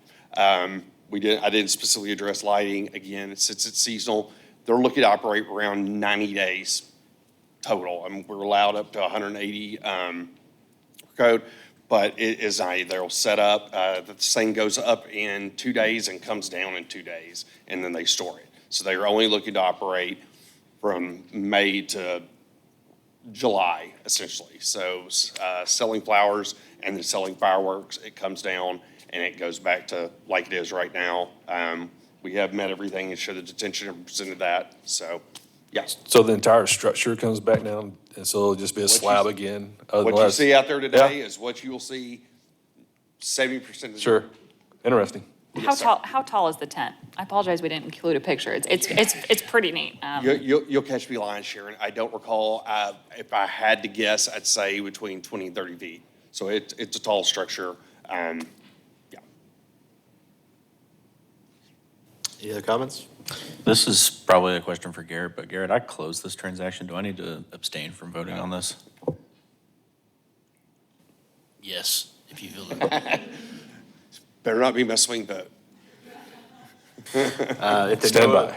there are no other comments, we'll start with the variances. There are 5 of them. Does anyone have any issue with taking them all at once?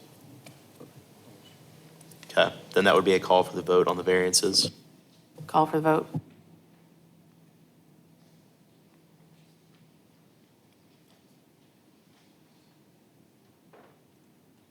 Passes 8-1.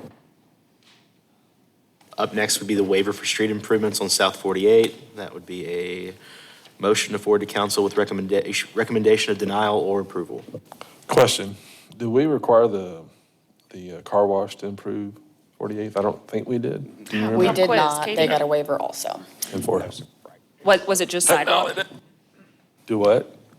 Yes, it was the same waiver. I don't know that we had that, no, we must have had the 8-foot requirement, but yes, they had a waiver to leave the sidewalk as is. Yeah, I kind of regret that now that we have the bridge that goes, yeah, anyway. Every time I get on my bike and go down that street, I'm like, oh, what's the, Continue.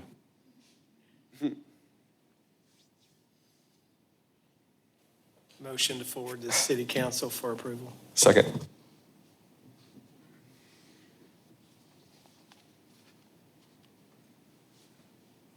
That also passes 8-1. All right, the variances are approved, and the waiver, staff is going to draft a resolution that is going to go to city council on the 28th at 6 PM. You're recommended to attend in case you have questions. Yes, ma'am. Thank you. Thank you very much. Thank you. Up next is B26-29, the Arliss and Cornelia Williamson Trust, presented by Bates and Associates.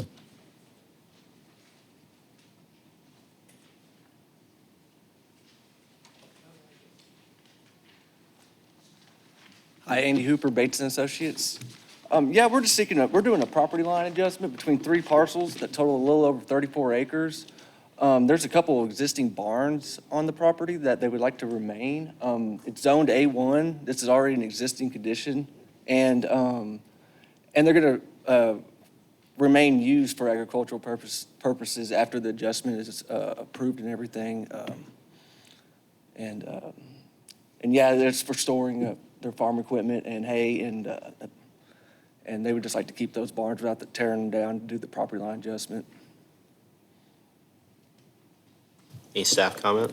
I will note that there is currently an informal plat under review, so a lot split, and that they've been working with us for, I think, going on a year, coming and checking and learning about some of the Springdale codes because they wanted to remain residential and agricultural. Thank you.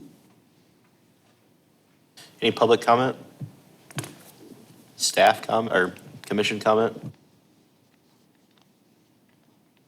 If there is no comments, this would be a call for the vote. Call for the vote. get these guys out of here. Passes 9-0. Thank you. Thank you. Up next is B26-31 King Y Fan, presented by Chuck Bell and from Bell Construction Solutions. Mr. Chairman, since the meeting began, staff received a written request to table this application until the May meeting. Sounds great. This item is tabled until the May meeting. Up next is B26-32, 1001 Wilkinson Lane. This also includes variance requests under B26-33, all presented by Fadl Bayari Revocable Living Trust. Mr. Bayari is here in the audience. I am Kelly Hamblin with Hamblin Design Services, and I will be presenting this, if that is all right. Are we in order? Mr. Bayari's here. Please proceed. Okay. So we are asking, this is actually part of a non-large-scale development plan. Did they get that plan in their packets? Okay, they did, okay. So it's part of a non-large-scale development plan. There has been some updated building elevations that I don't think you all got in your packets, is that correct?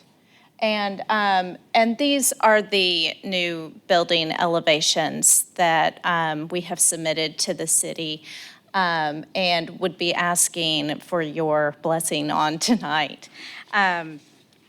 So a couple of things that don't quite meet design standards was landscaping around the trash area, because it's going to be going on top of an existing paved area that is presently between an existing building and the proposed building.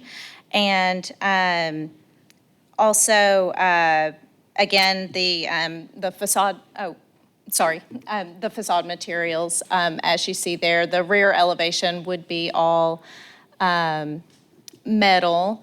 The sides and the front would have the wainscot on the bottom, and the remainder would be the metal siding and landscaping and such, as you see there. Let's see.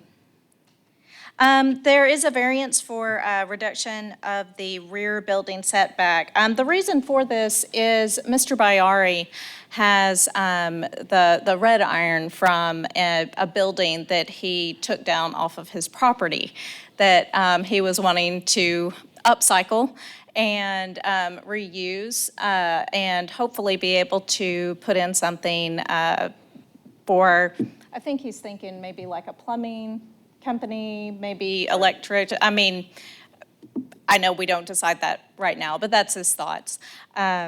Anyway, and so the size of the building was kind of set. And in order to meet all of the ingress and egress requirements and the landscaping requirements, perimeter or frontage landscaping, we could really getting that building setback variance really would make this a much more desirable, I think, addition to the city. And the variance for exceeding the amount of off-site parking. Nate, can you remind me what the code says? Is it 20% was the max?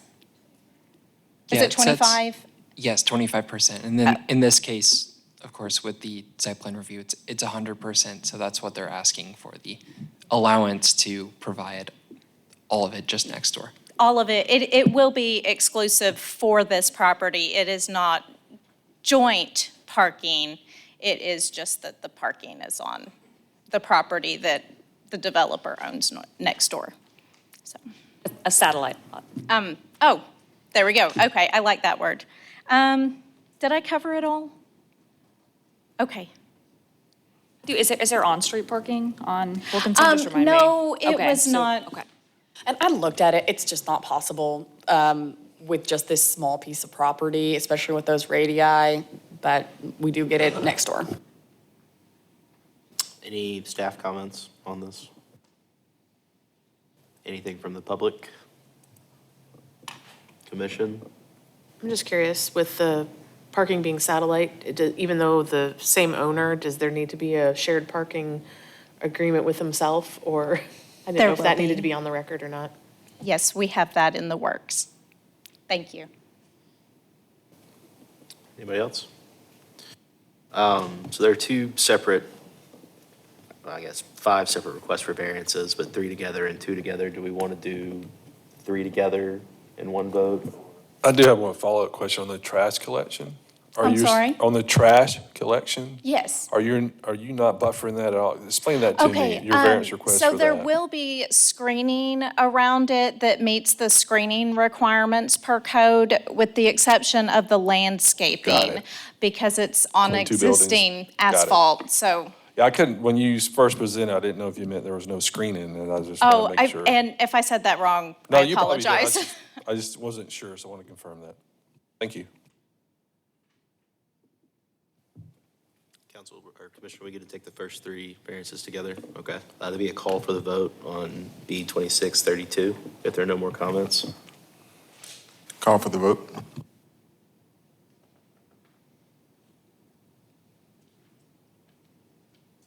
That one passes 9-0. On B 2633, we've got 2 variances. You guys good with voting them together?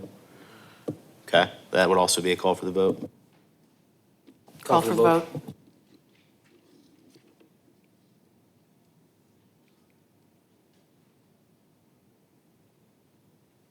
That passes 8-1.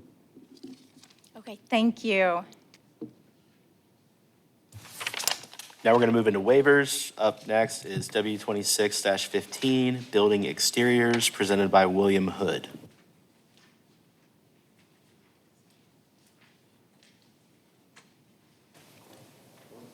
William Hood, building exteriors. All right, we'll move them to the end for now. Up next is W 26-16, Martin Flores Rodriguez and David Flores Gonzalez, presented by Mr. Rodriguez and Mr. Gonzalez. Good afternoon. So I'm here for 805 Could you tell us your name, please? Martin Flores. Yes, sir. Thank So you. I'm here for 805 Southweston Street. We're requesting a waiver from expanding the current sidewalk from 5 feet to 8 feet. Anything from staff? Public? Commission? I may just remind folks that you guys approved a rezoning for them just a few months ago, I think. And then in the meantime, they've been working on a non-large-scale development with the city with some parking and some renovations to it. So just to update. If there are no other comments, this would be a motion to forward to council with a recommendation of denial or approval.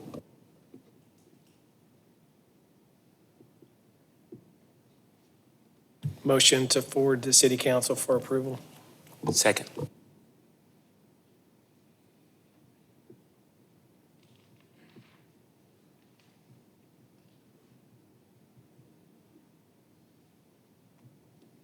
Passes 9-0. Thank you. Staff is going to prepare a resolution that's going to go to city council on the 28th, the last Tuesday, here at 6 PM. And I recommend you come, not required, but just in case they have questions we can't answer, okay? All right, thank you. Thank you. Up next is W 26-18, Justina Mejia, presented by Justina Mejia.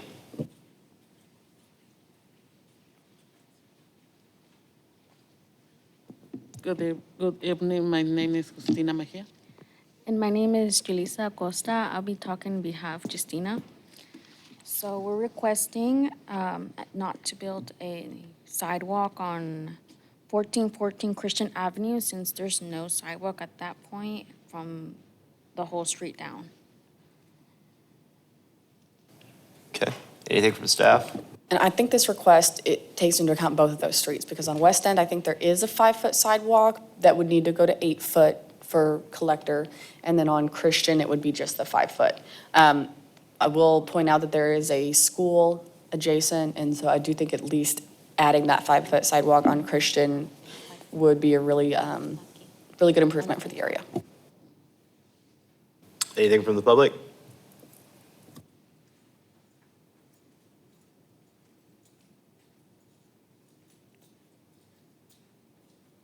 Please state your name and address. My name is Zach Taylor. And I'm Olivia King. We both live at 508 North West End Street, so we are just. Would you guys mind letting them step up to the podium for a second? Thank you. So we are just right next to their development. Actually, the first time I ever spoke to you guys, or this body, was in favor of their development. I think it's great. It looks really good. But we do oppose the waiver. With us being just feet away from the elementary school, we see kids walking to school every day. Also, West End is extremely close to the downtown and just a lot of things going on. I can list off all of the parks that are 1 mile away, all of the schools that are 1 mile away. We bike to downtown all the time. I think that the 8-foot sidewalk would be a great improvement. Even this upcoming Saturday, the Hog-Eye Marathon is going to have 1,000 people going up West End Street. I think the 8-foot sidewalk would be a really great development for the area. I don't want it to be a situation like Mark mentioned earlier where you look back and you say, oh darn, I wish that we wouldn't have granted that waiver.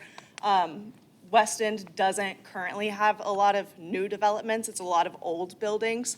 I can imagine that in the next 10, 15, 20, 30 years, as long as this duplex is likely to be there, West End is going to change drastically, and I wouldn't want this waiver to continue to snowball for each new development on the street. And they're also, down the street, there are multifamily developments, and they do have a new sidewalk in front of them. It does stop, but that's part of development. Yeah. And it is directly across from a school. I mean, we literally see hundreds of students crossing that street right there, and that is the only spot without a sidewalk. I think it's really important to have a big sidewalk there. Thank you, guys. Thank you. And I will note for the record that Mrs. King had no involvement with the intake processing or preparations of the documents pertaining to this W26-18 waiver request. Any other public comment? Commission? I don't remember your name, I'm sorry. Would you all be opposed to a payment in lieu? Because I didn't see a lot of sidewalks when I looked at the map. So it would kind of be odd to just stick it there rather than paying, and then when that's developed or whatever, we get it done then. Right, that would be the option we'd review at the end of the year, see if there were, enough payments in the area that maybe we could do those improvements. Now, West End has sidewalks up and down it, right? Yes, I think they're currently 5 foot. Per master street plan, it would need to go to 8 foot.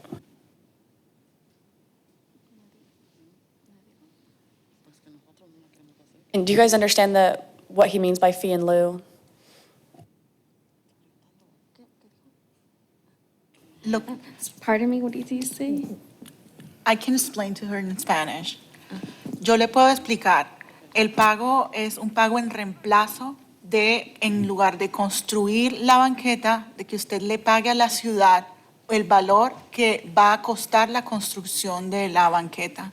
En lugar de usted construirla, usted paga ese valor. Esa es mi respuesta, que yo no quería hacer la banqueta. Ese es que no. So she's saying that her request is actually not to build it or spend the money on it. Sí, sí entendemos eso ya, pero la cosa es que lo que acaban de mencionar es que ahorita hay muchos lugares públicos que muchos estudiantes o niños, gentes con bicicletas o caminan, y a lo mejor no ahorita, pero en el futuro cercano, toda esa área van a construir banquetas, y es la razón. Por eso va a ser un poco raro que ahorita construyan ustedes la banqueta, se va a ver raro, pero con el tiempo, muy pronto ya van a construir esas banquetas. Es lo que hacemos en las áreas que hay mucho público, parques, escuelas y todo eso. Pero cada quien va a hacer su banqueta de los neighbors. Sí, muchos de ellos, if I do correctly, a lot of folks in that area are doing payment in lieu of, correct?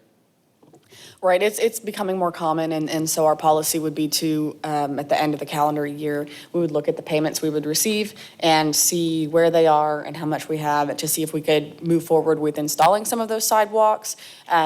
Maybe not at the end of this year, but, after a year or two of development in the area. Sí, muchos en esa área sí lo están haciendo esto y como de ahorita, como en un año va a empezar a ver que la ciudad va a empezar a construir esas banquetas en esa área. So,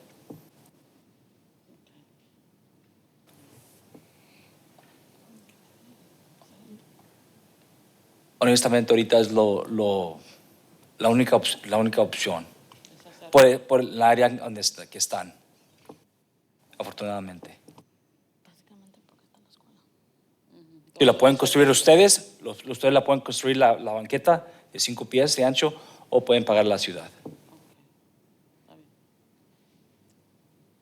It's basically kind of just explained to them what we all discussed. And they basically got the option to build the sidewalk 5 feet wide or payment in lieu of. Correct? Let's to take it from 5 to 8, right?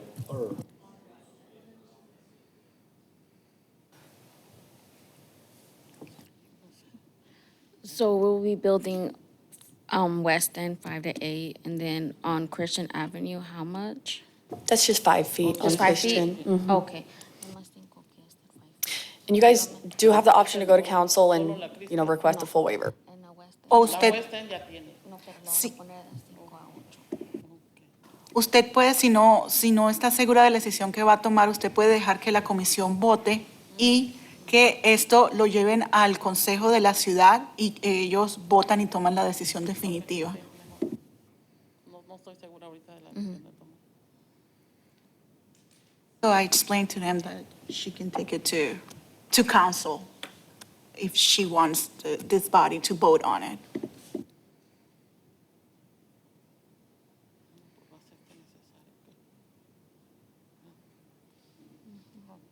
So if there's no other comments, this is going to be a motion to forward to council with recommendation or of denial or approval. Did they have a preference? Que es algo que le gustaría hacer a ustedes para que los tratemos de ayudar a ustedes con su decisión.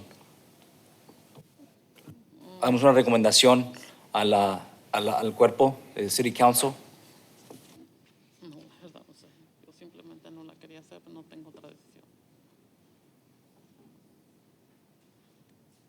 ¿Prefieren una cosa u otra? O sea, No sé. No sé, ahora yo tomar la decisión ahorita. Entonces, ¿prefiere que lo llevemos al consejo de la ciudad para votar? Sí. Okay. So she's saying that she would like for this to be voted and taken to city council.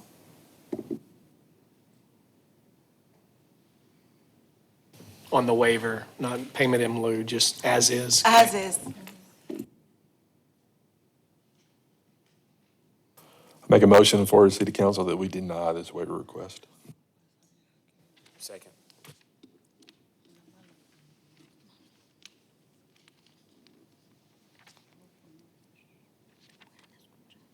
That motion passes, and this will be forwarded to city council with recommendation of denial of request. The city council, staff is going to prepare a resolution that goes to city council on the last Tuesday, the 28th at 6 PM here in this room, and you're recommended to attend.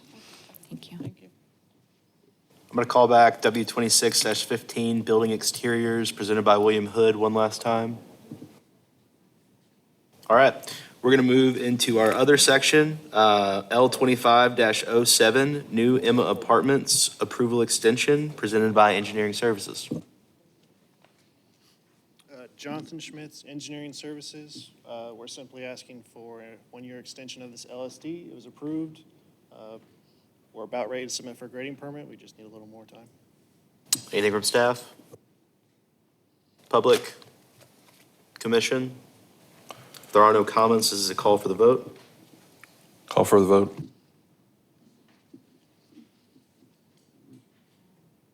That passes 9-0. Thank you. Up next is our planning director's report.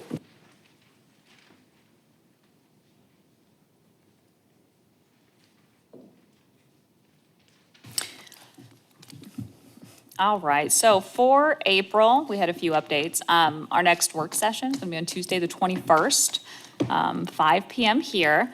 Couple updates on certificate of occupancies. Sarah and the inspection team has been working hard. L 24-19 via Emma, and that's the Park Street building. with 20 residential units. Street improvements and parking, got C of O. So that is exciting. Please go downtown and check it out. The next section, we wanted to include some of the non-large scale developments that we look at, mainly because a lot of them don't come to a public hearing for a vote. And so this body doesn't get to see some of the neat, fun, exciting developments that we have. So I want to start including some of the non-larges that get approved. And these were Larry's Stucco, Fellowship Bible Church, which I think you both heard waivers for both of those. Brothers Rental, which is a non-large scale downtown on Park Street. And I-49 Industrial Park, Phase 5. And that's because they were platted subdivisions and that they can come in as a non-large scale. And then I did we have a council update for the ones that went to March. The replat for the Housing Authority passed. The final plat for Nature Walk, Phases 2 and 3 passed. We had a couple rezones. There was a residential rezone on the north side of Harp Elementary that went from A1 to both a mixed-use C1 and MF12, and that passed. A rezone for Benedetto Phase 3, which is A1 to SF2, that passed. That was up for that 14-lot subdivision over off Gibbs. The next one, the Springdale Public Schools had the rezone of their bus equipment barn on East Emma, mainly just to come into zoning compliance. Some were still commercial. That passed. There was the rezoning for the church that requested the downgrade to O1 while they were here. That little bitty corner of the Robinson Church of Christ, across from the Walmart. That's the landmark. That's how I've seen it on the map. There was a rezone on Powell from MF12 to C2, that passed. And then the waiver of street improvements on Oak Grove for Trade Pro, it did pass with option 1 for the northern track and then the bill of assurance for that track 3. And that's it for now. Thank you, everybody. There's nothing else. We're adjourned.